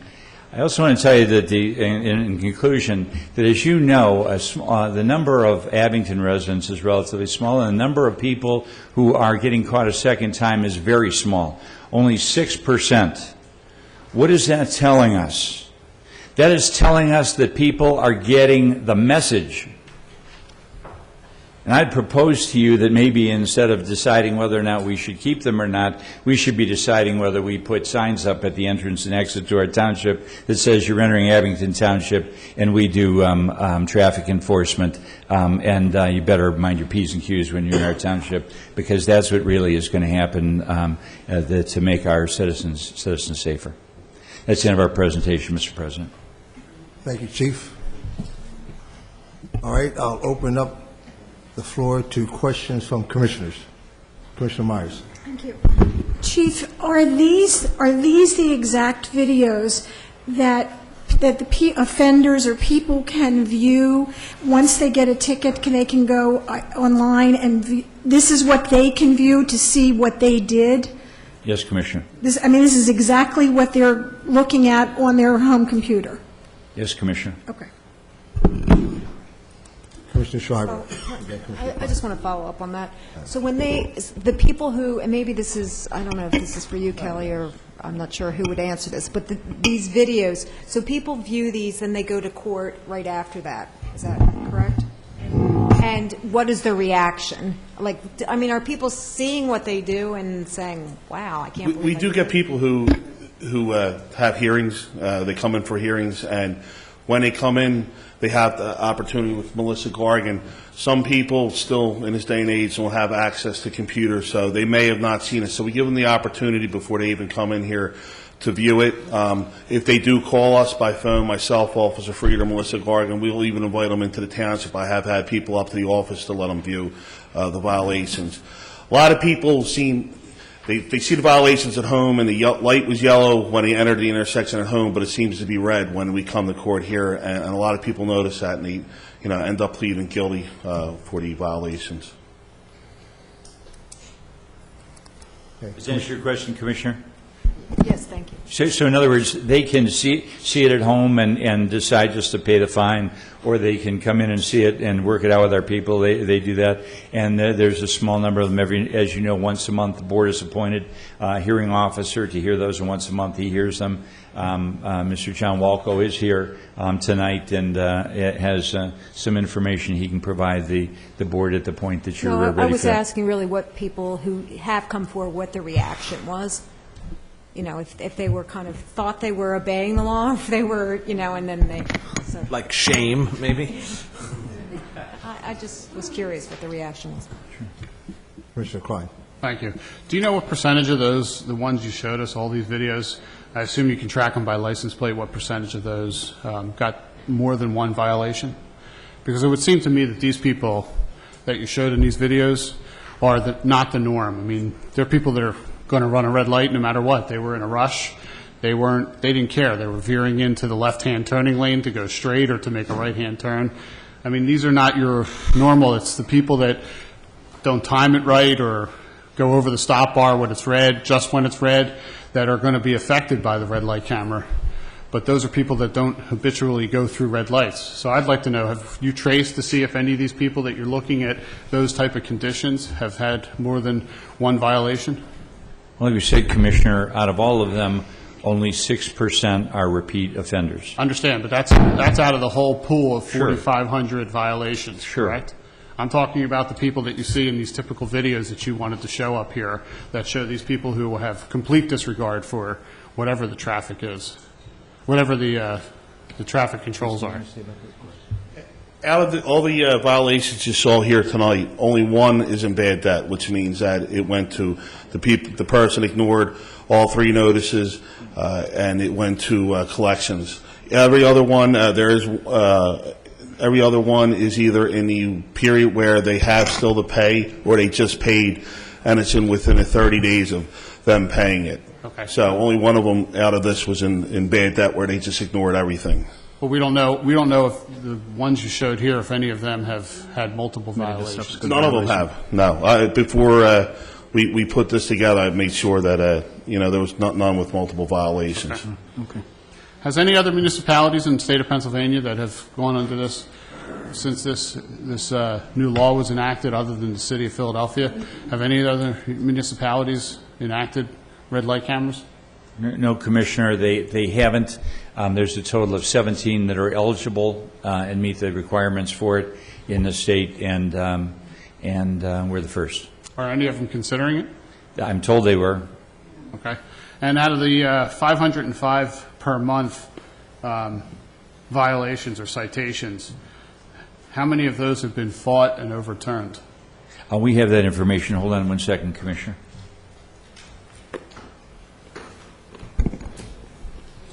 Give me 1 second. I think it was, we had 133 hearings. 133 hearings out of that, 133 hearings, 75 were found liable, 58 were found not liable, and that's from January of 2015 through June of 2015. We have hearings here in the boardroom once a month, usually the first Tuesday of the month. 113, right? 133. Total 133. Was that total 133 of supposedly? Yes, sir. 75 were liable and 58 were found not liable. Yes, sir. I have one other question. Okay, Commissioner Klein, then Commissioner Jones. And one other thing, if I remember correctly, so these people receive, I guess really, it's not a fine, it's a citation, or? The other way, it is a fine, Commissioner, not a citation. Oh, it's a fine, not a citation. Yes, sir. And that citation, so if the operator of the vehicle is not the owner of the vehicle, the ticket goes to the operator of the vehicle, to the owner of the vehicle, and that owner has to prove that they weren't the one that was driving? That's correct. Okay. Commissioner Jones and then Commissioner Spiegelman.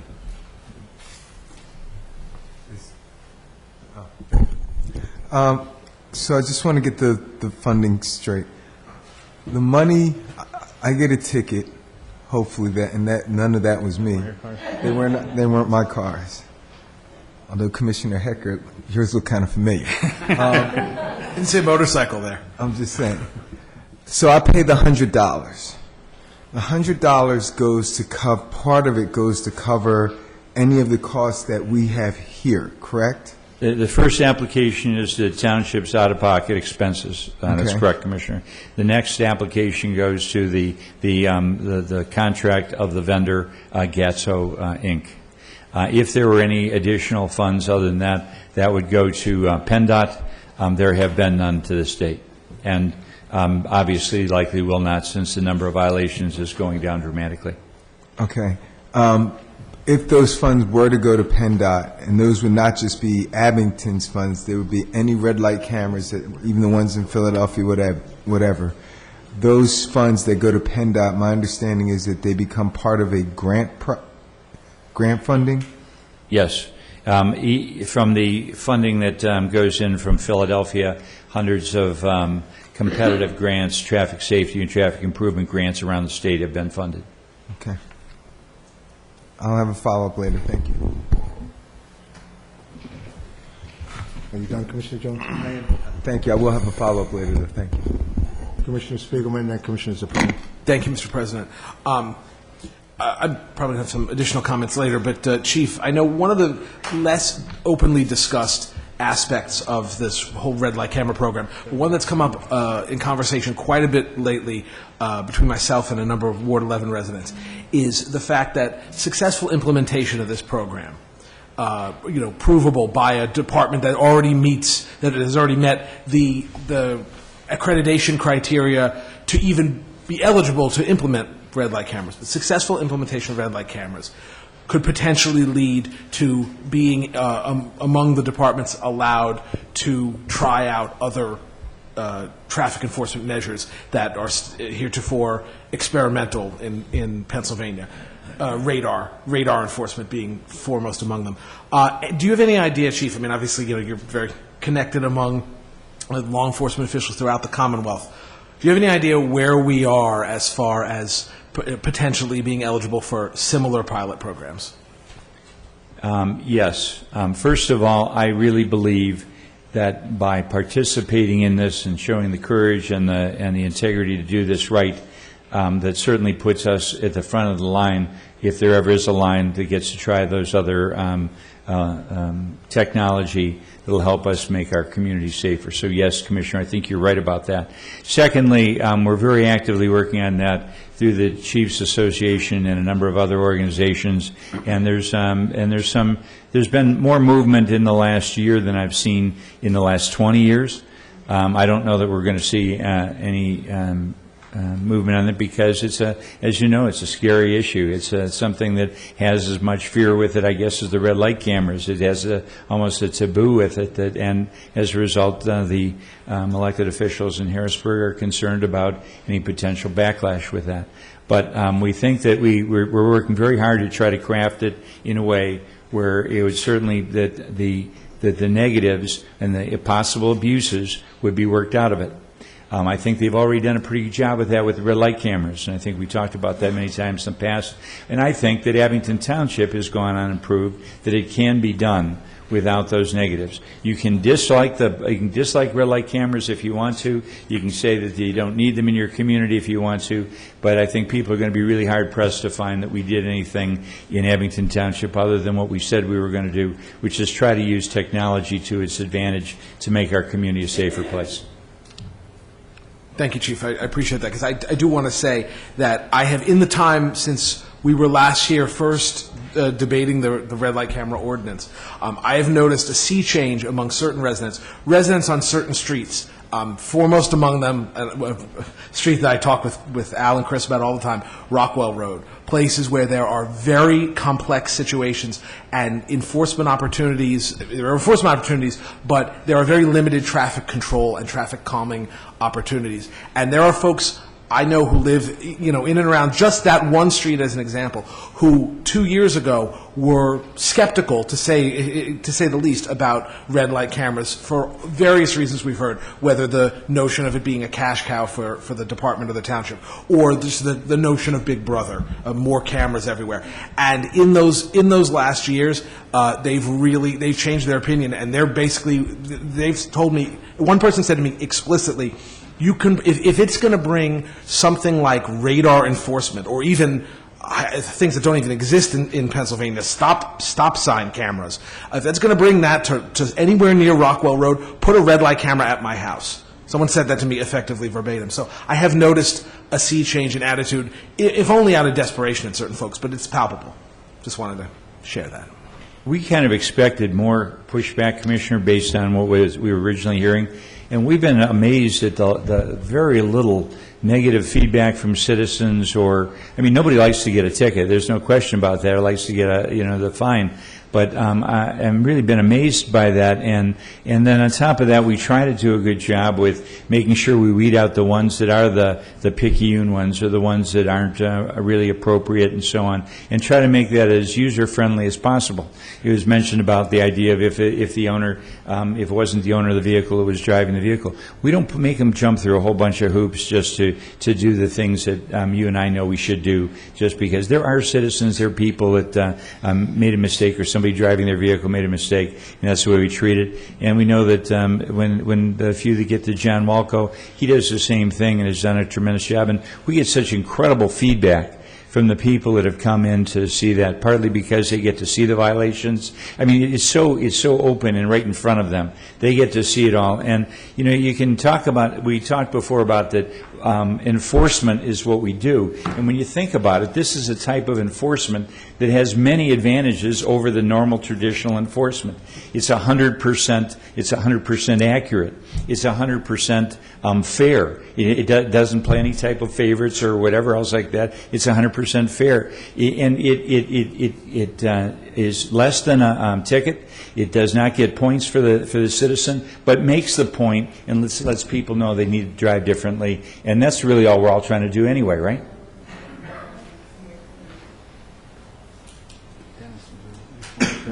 Commissioner Hecker, then. I'm sorry, Commissioner Zappone. Okay, thank you, President Lugar. I want to begin to say that I'm not against the concept of this at all. I did conduct a survey and got the results, and I'm just responding to some of those questions. My issues are with the contract itself, if I can go into that a little bit. Go ahead.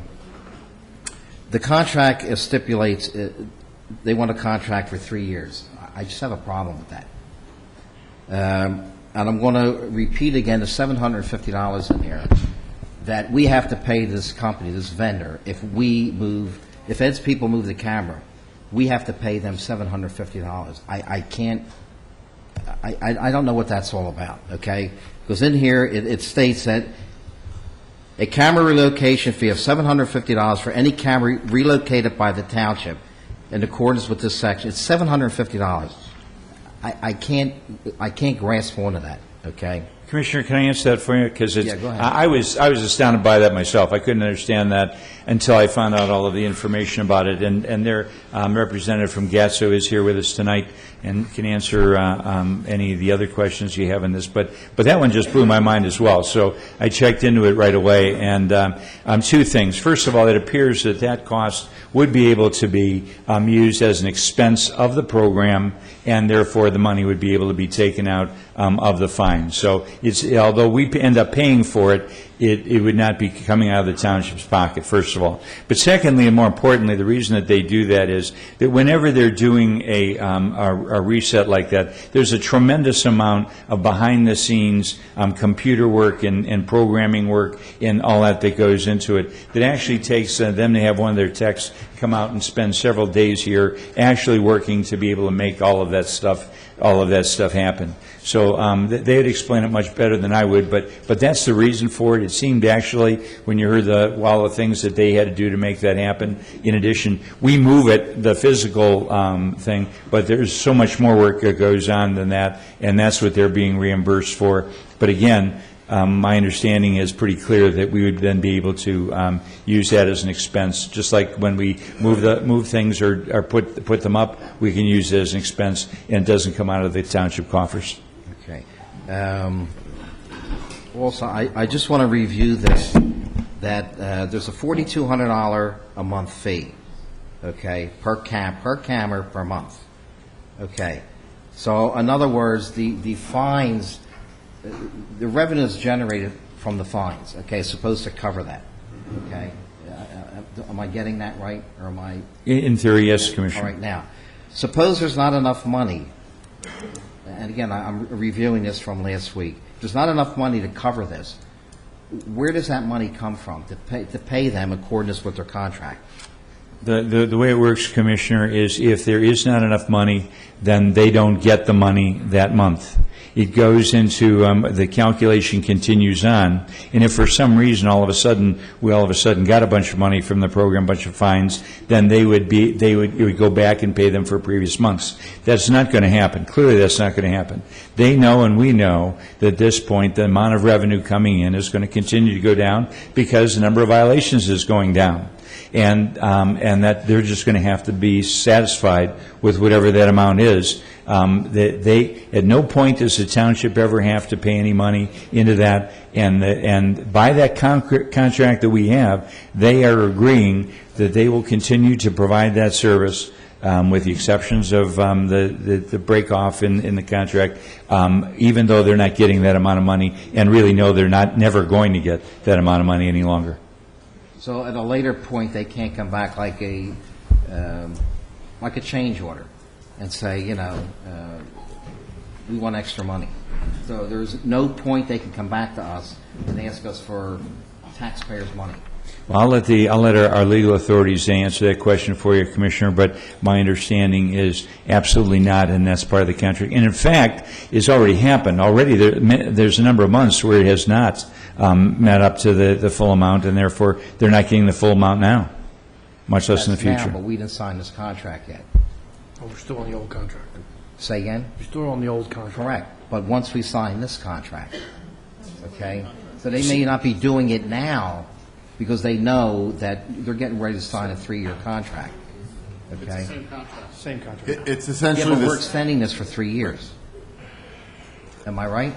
Correct. But the way this contract is written, if you extend it for 3 years, the provision that GATSO only receives what we collect in fines less expenses that is sent to them each month, There is no provision for them to be able to come back to us at a later date and say, you were short these 8 out of 12 months during the year, we want you to make up the difference. If at some point during this proposed 3-year term, we were to breach the agreement or to terminate for convenience, GATSO would then have the ability to collect some of these additional costs, but that would only be under that provision. They run the risk of the fees or the fines not being sufficient to cover the $4,200 a month, less the expenses that we're allowed to deduct. Okay. So I just want to go back to and then I'll be finished for now, the 3-year contract. Okay. Would they accept a year contract? Why does it have to be 3 years? I mean, that's the question that I'm being asked from my residents. Why does it have to be 3 years? Why can't we say we want a year contract?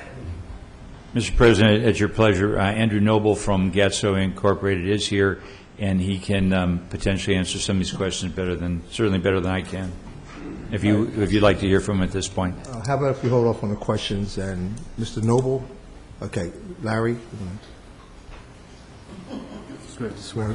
doesn't have to swear in? Okay. He doesn't. All right, go ahead, I'm sorry. Did you want to talk? Okay. Yes, go ahead. Mr. President, Mr. Commissioners, my name is Andrew Noble from GATSO USA. Happy to answer your questions, sir. So the question about the contract provisions and would you have to pay $4,200 a month per camera regardless of how much money comes in, and would we come back to you later for that some difference? The answer is no. The contract provision for the 3-year extension allows for the existing terms and conditions that we have in the contract. When we entered into the contract, this is actually the only 1-year contract we have in the whole nation. Typical photo enforcement programs are based on somewhere between 3 and a 5-year program because the cost of the cameras and running the program isn't recovered generally in the first 18 months, depending if it's a red light program or a speed program. But the legislation enabling other communities within Pennsylvania to run programs was new, was innovative, and we wanted to try and win a good community down here, which we didn't. I'm sorry. I apologize. We wanted to try and win a good community in Pennsylvania. And so we were willing to acquiesce the idea of doing an initial 1-year contract with the idea that it would extend, not automatically, but after a discussion amongst commissioners and other officials. And so here we are today. So to date, we have issued invoices for 10 cameras per month for $4,200 a month, and not once has the municipality been able to pay that invoice because, frankly, the camera had an impact very, very quickly. And so the average amount paid to us so far is about $290,000 or something like that. We'll never get the money back at $4,200 a month, whether we go for 1 year or another decade, frankly. Would we acquiesce to a lesser year term than 3 years? Frankly, yes. Every day the program runs is a day to help pay off the debt. We have about $245,000 of debt on this program right now. How much? And about $240,000 on our side from investment in the equipment. Is that just with Abington or across the board? Just Abington. Just Just Abington on running the program. So we'd love to have a 3-year contract because that's a standard extension contract that we proposed a year ago. But frankly, if that wasn't a choice for us, I don't want to say the word beggars can't be choosers, but we'd like to continue working with the township. It's been a successful program in terms of the safety benefits to the township, the municipality itself in the finance department, public works, and especially the police department, has done a tremendous job in running a very transparent, very open, very effective safety program. And we'd like to see that continue, whether it's for 1 year, 2 year, 3 year, or 5 years, frankly. So you're not opposed to a 1-year contract? There comes a point where if the cameras can't be seen to be paying off their money again, then what would you do with the cameras instead? And we'd try and put them somewhere where they could pay the debt off earlier. A 2-year contract would be much more amenable to us. Okay, but again, I'm going to answer that question again. You wouldn't be opposed to a 1-year contract? Dennis, Again, I'm not against the concept of this at all, okay? and our police department's doing a fantastic job of this. But my issues are the contract itself. A lot of activity goes into running a program, and for the last year, it's almost been like the sword of Damocles over our head, waiting to see if this program was going to continue past the first year. Would we want to act for another year with the sword of Damocles hanging overhead? If we had no choice, well, frankly, yes, we would, if that was the only choice we had. Okay. That's all for now. Any questions on this side? Commissioner Hecker and then Commissioner DiPlacido. I had a couple for the chief, but I wanted to understand in terms of the cost structure. So this $4,200 per month, recognizing that the violations have, decelerated by 47% over the last few months. Is that at your actual cost, or is the fee structure, was that built in mind to recognize that there would be some deceleration of the fines collected over time, and you had to come up with some algorithm to figure out how long it would take to pay off your investment? It's the latter. There's an algorithm. So essentially, every town is different, every program is different, but the general rule of thumb is within about 4 to 6 months of a program going live, whether it's a speed program on an interstate, or whether it's a red light program in a small municipality in Pennsylvania, within about 4 to 6 months, the violations drop to about 40 to 50% of where they started, and that's where they'll stay for the next 10 years. There'll be seasonal variations. Every summer there's a new crop of high school drivers that don't obey the rules even though their parents told them to. There's snow on the road in winter, the numbers go down. So we know exactly what our camera costs to install. We've also been willing to sell our cameras to communities. I think we're the only vendor in the United States that does that. And they can run the program with us with our cameras and our software. We run the whole service. So to your point, sir, there's an algorithm. We believe it's a 3 or 5 year contract. The cameras will be paid off in X months, and after that you come into a profit. We are, after all, a for-profit company based around safety. It's a financial consideration to be made at some point. Abington for us was a risk because it was a 1 year contract, but we felt it was worth taking given that the state of the Commonwealth of Pennsylvania was making the move in the positive direction. Okay, thank you. And if I could ask the chief, you want to jump in? I just want to ask one question before you ask the chief, if you don't mind.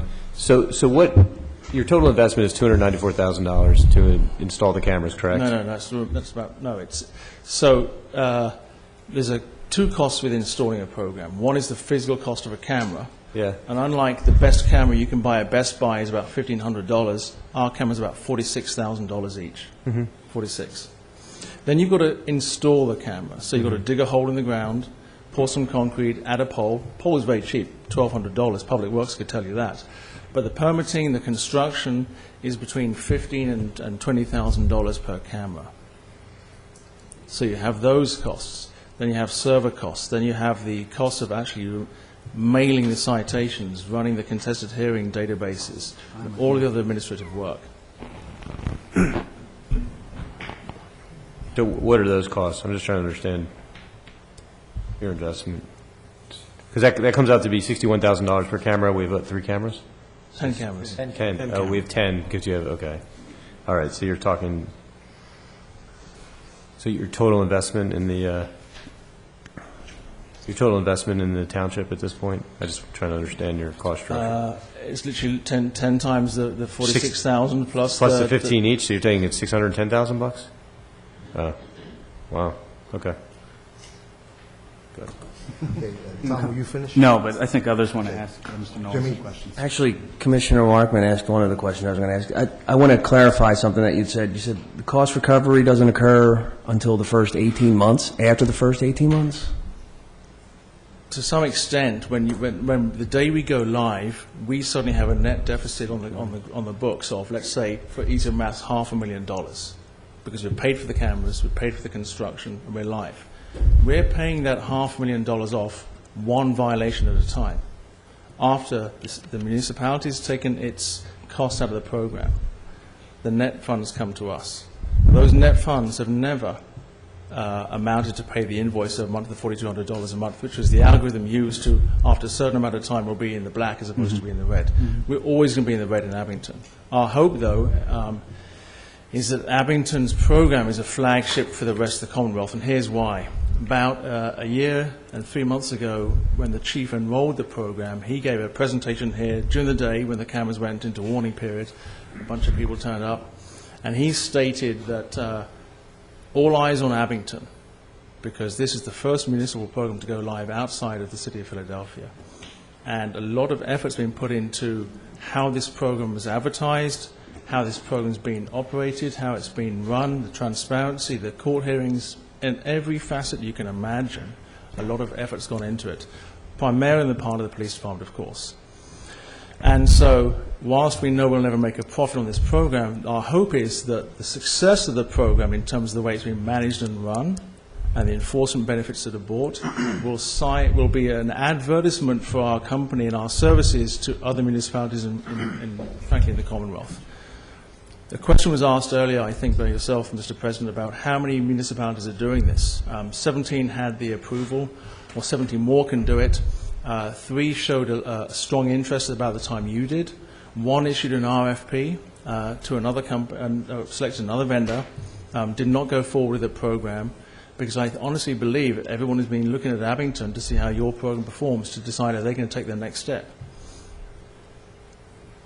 So you said that you're, what, almost $250,000 in the hole right now, as we speak? More than that, because right, the two. Okay. And you saw the presentation that the violations are going down. Yes. Right. So, do you think you're going to make it 3 years? Well, this isn't our only program, or indeed our only country in which we're working. This is a program we entered into with the best of honor a year and a half ago, with the intent it would be hopefully a long-term relationship, and we're not going to bail if we're not making as much money on these cameras as we'd hope to do. So the debt will eventually get paid off, but the profit won't be there for us. But that doesn't mean the camera's not valuable to have. For us or for you. So your company's not going to make any profit? No, not on Abington. How do you stay in business? Okay, thank you. Benjamin, Stephen, and then Spiegelman. So you said that you've typically seen a reduction of violations by whatever we have here, Yeah. or in that Yeah. range, and then you said it plateaus off? Yeah, it plateaus off. So at this point, we've basically seen the maximum enforcement that's going to occur. So your measurement period only started less than a year ago. Indeed, the statistics shown by the chief and some of his colleagues go back about 6 to 8 months. I said as a rule of thumb, typically after about 4 to 6 months, it plateaus down to about 40 to 50% of where it started, and that's pretty much where it stays, as a rule of thumb.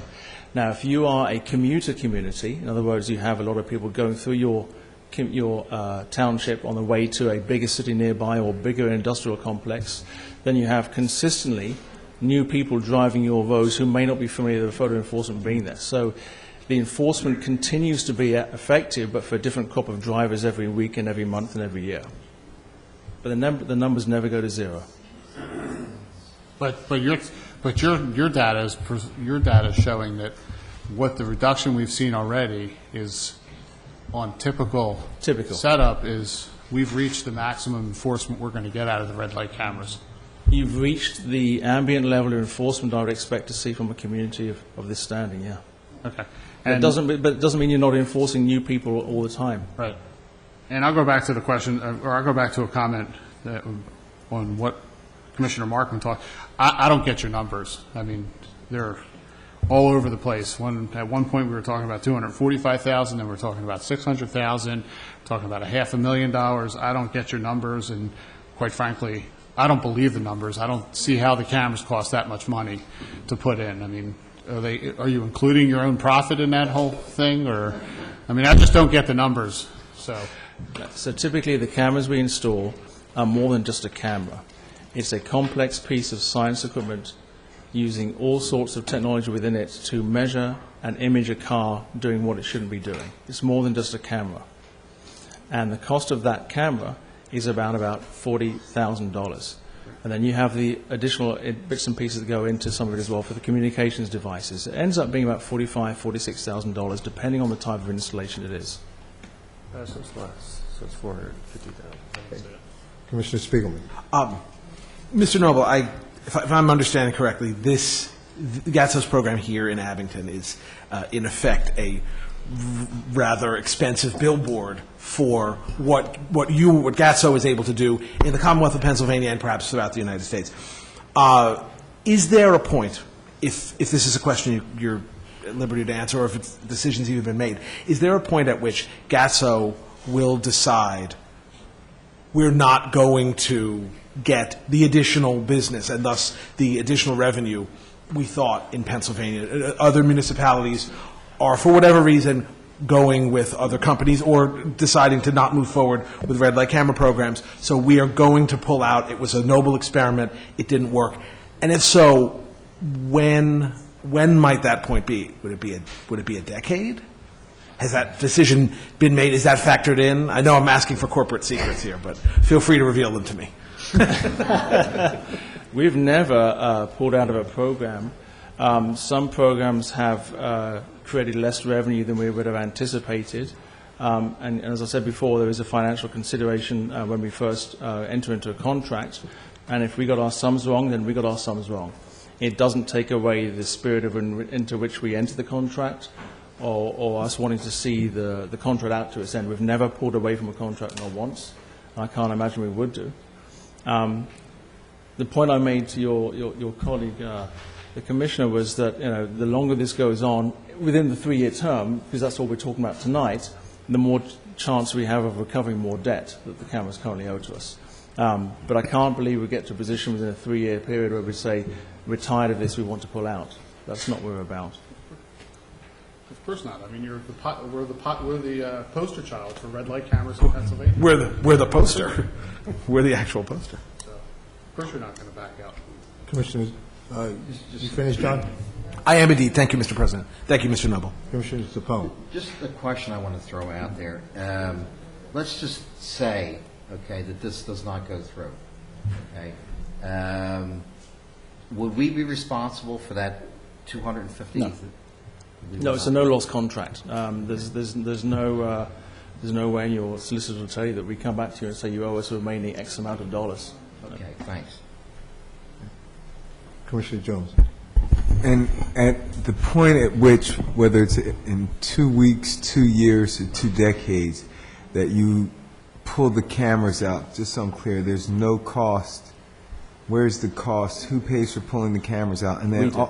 Okay. We do. And then also, and it may be in the contract, if I didn't read that closely, I'm apologizing. You mentioned that this is a sophisticated piece of science and technology. Well, 10 years ago, 20 years ago, of Polaroid was also. So what happens when this updated technology occurs? Are you going to update our technology, or would that be at a cost?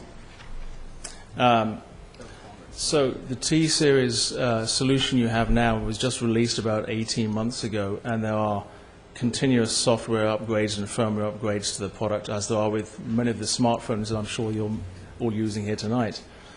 They come free of charge from the company. If we were to introduce a flash upgrade or a radar upgrade that we felt was a benefit to the community, we would give that to you free of charge too. In fact, I've done so over the course of this last year. Thank you. Okay, any other comments or questions from commissioners? Well, I do before the chair. You do? Yeah. Go ahead, Tom. Thank you. Chief, Thank you, sir. One of the things we were talking about earlier tonight were the number of crashes. The demonstration, the data, the numbers are small and probably statistically insignificant to understand any trends. But do we have a sense, looking back further than the last 2 years, to see, 5 years ago, I mean, were there, I'm just trying to put this in context as someone who's relatively new to the board. Is that noise? Are there always somewhere between 2 or 3 serious crashes at these intersections, or what are we talking about there? We had more, Commissioner, and we did a few things before we got involved with the red light camera program to try to cut back on and try to do a little bit of enforcement. The numbers were very, very small of the citations that were issued, and the amount of impact, I'm sure, is pretty small. But at least we wanted to make sure that people knew that we did what we could to go out there. You might remember me saying that we actually, Al had the person out there standing out there with a portable radio in unmarked clothes to be able to do that. We did what we could, and so it was more at one point. I think that we're going to continue to see that it is going to not only continue to do that, but going to have the effect that we're looking for all along there until the final months of the program. And we also were fighting against the construction that was going on Old York Road. We had a significant reduction in accidents all along the Old York Road corridor. And it was the halo effect that we'd been told about it and that we told the board about that normally happens. The people driving down the street know there's red light cameras on Old York Road. They don't necessarily stop and think it's at the intersection I'm coming up, but not the one I'm just passing through. So as a result, they just tend to behave better in that whole thing. And we saw what we expected to see, which was that reduction. Unfortunately, in the last couple months, because of the construction on Old York Road, we had a lot of accidents, nothing to do with intersections, nothing to do with red lights, cameras, but it skewed the numbers. And the point of it is, I think we all would agree, that this is too short a period of time to develop any kind of trends or talk about any type of trends. We're not saying that there are, or that this proves conclusively anything. I think it certainly proves that it's worth continuing this experiment and seeing if it is beneficial for us. But we're not trying to say that this proves anything conclusively. The period of time is too short. There's no doubt about that. No, understood. Commissioners, I just want to say one thing, too. I saw your skepticism about this whole business model thing with GADSO, and I got to tell you that I understand it 100% because I thought the same thing myself. I said, this just doesn't seem to work out. And we spent a lot of time before we did this investigating the companies and investigating this whole situation. We knew going into this thing that we were getting a deal that we couldn't get under normal circumstances because they were going to be using us as the model. And we were okay with that because that's what we do in Abington, when that's to the advantage of our community. So that's what we did. And so I understand your skepticism about that, and I can tell you that that we researched the company, very interesting. Sometime you might enjoy pulling it up. We did a lot of research on them. Fascinating company, tremendous integrity. And in all the cases where there are these abuses and all kinds of negative stories about the red light companies, we did not find one of them for this company. I'm not saying there aren't any, but we researched diligently. We found a bunch of them for the other two major ones, but did not find any for this one. And we encouraged them to apply for it because this is the one we felt that if we were going to take this plunge and be the model on, this is the company we wanted to work with. Okay, did you have any more testimony to present, Chief? We do not, Mr. President. Okay.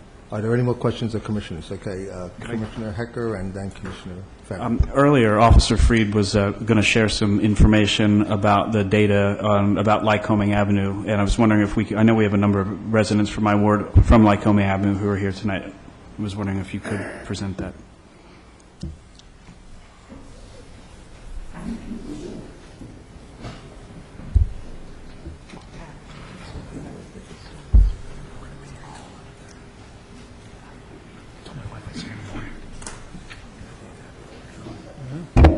Just give me 1 second. Thank you, Officer Freed.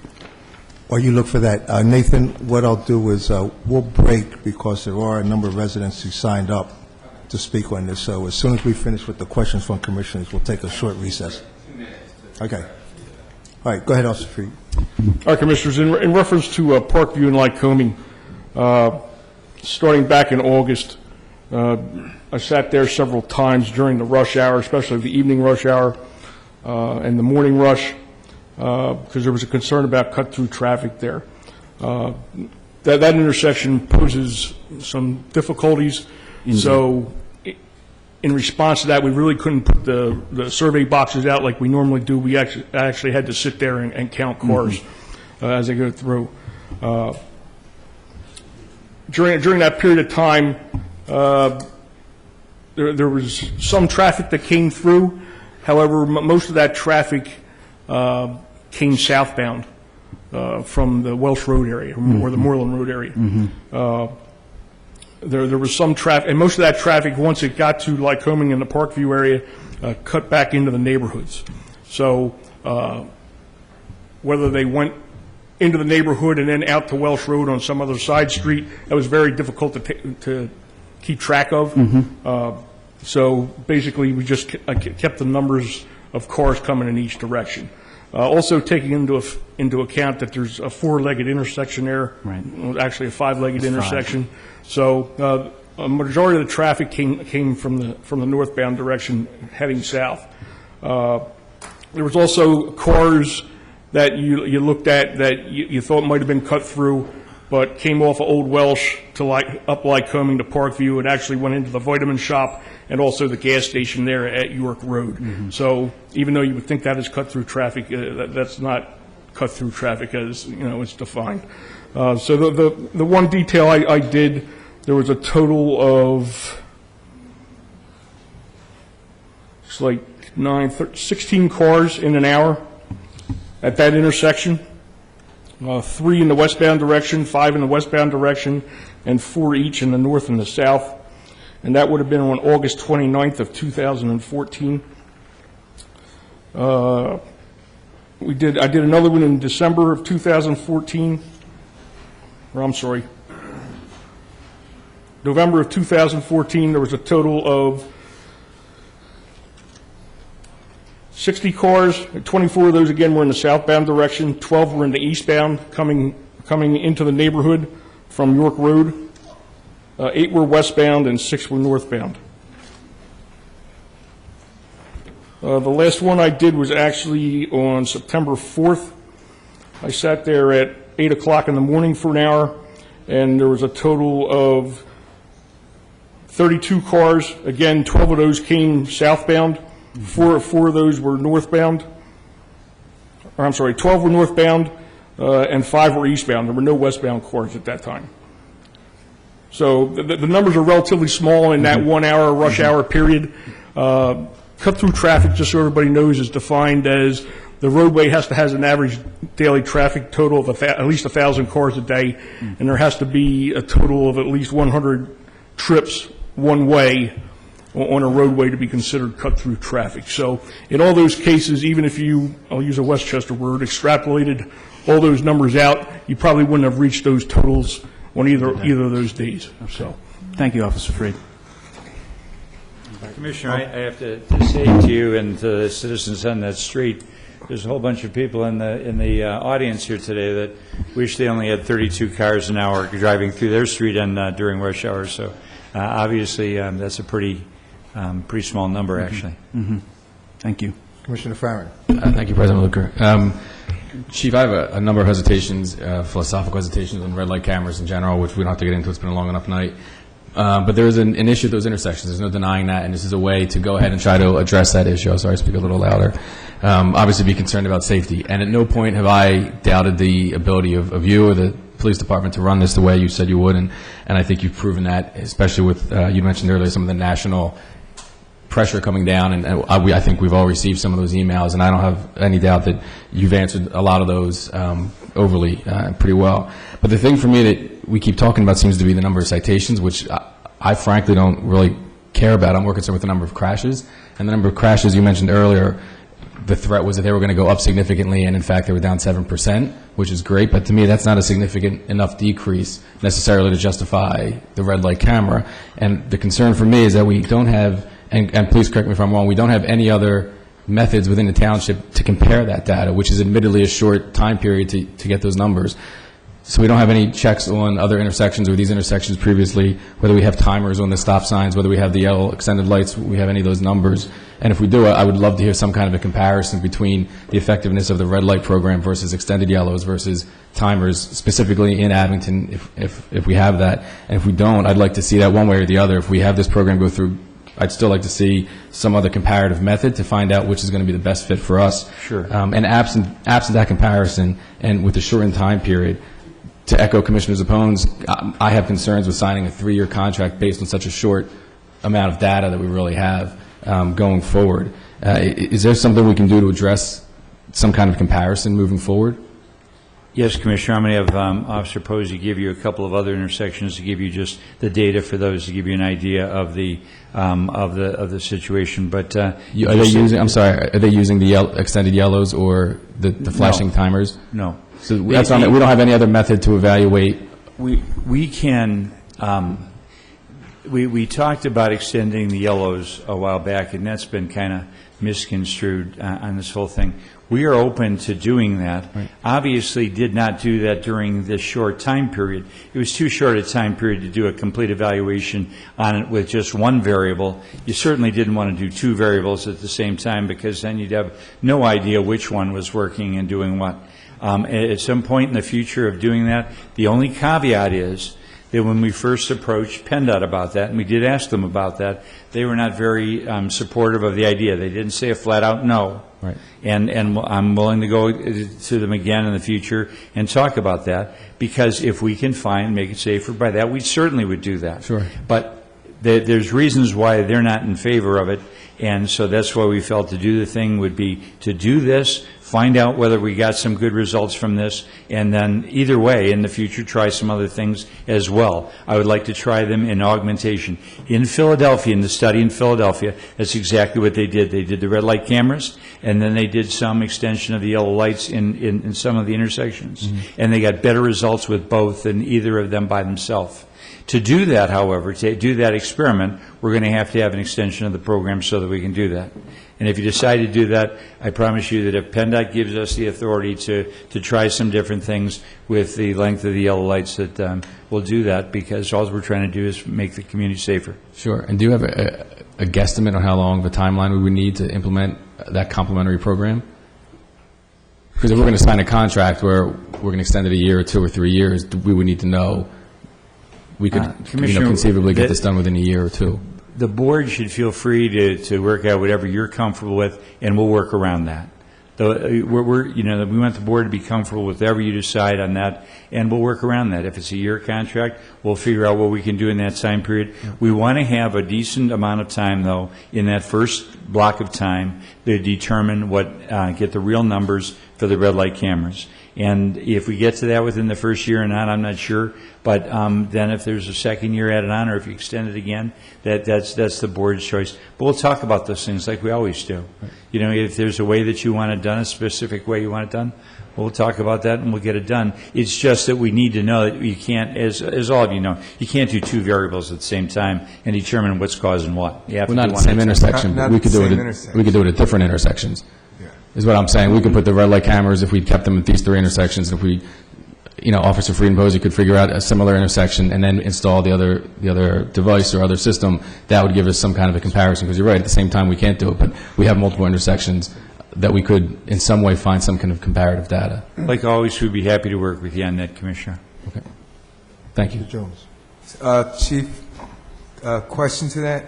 So I asked before about the competitive grants, and like anything else, we can have a whole bunch of different tactics to compare, whether it be extended yellow, larger red lights, strobe lights at red lights, the countdowns, the red light ahead signals. All of those may be good things, but I'm assuming that they're not free, correct? You have to pay for that equipment unless there's somebody that would just come and... that's true, Commissioner, and that's why the countdown timers were mentioned, and they've been mentioned a number of times before, and candidly, because of their costs, they're pretty ineffective. About the countdowns are about $25,000, if I recall. And they still don't guarantee that the person is going to stop or get fined if they stop, so, yeah, you're right.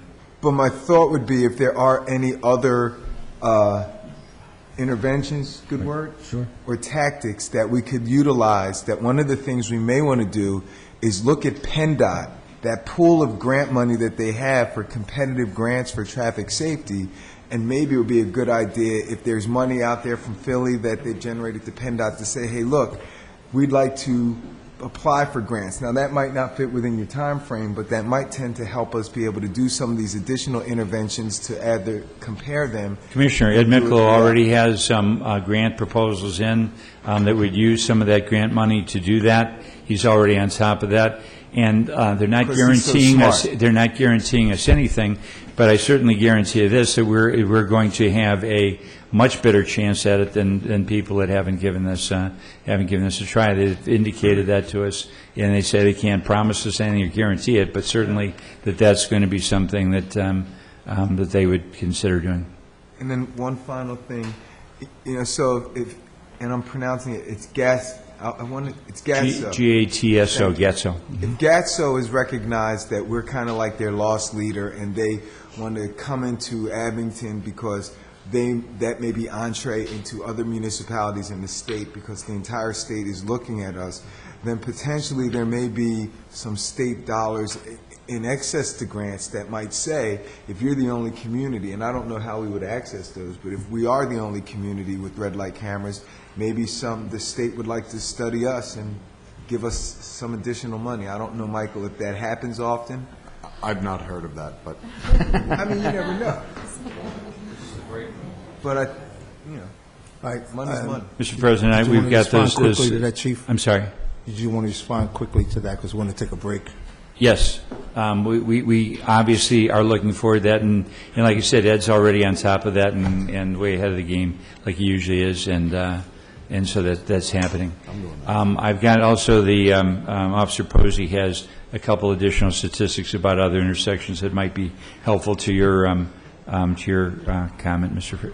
Why don't we take if it's okay, we'll take a 5-minute break for Nathan's. I think we should also get to the public. Right. Oh, yes. And we do, as I said, Chief, we do have a number of residents who want to speak on this. So, Officer Posey, how long do you anticipate? Just cut them off. All right. He says 2 sets of statistics. All right, come on. 2 minutes. All right. Let me, real quick, Mr. President.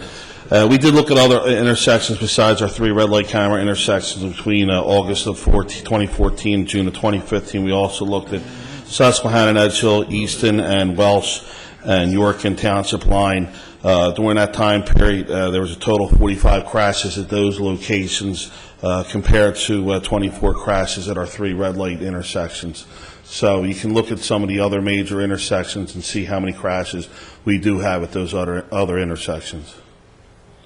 All right, thank you. All right, we'll take a 5-minute break. Thank you.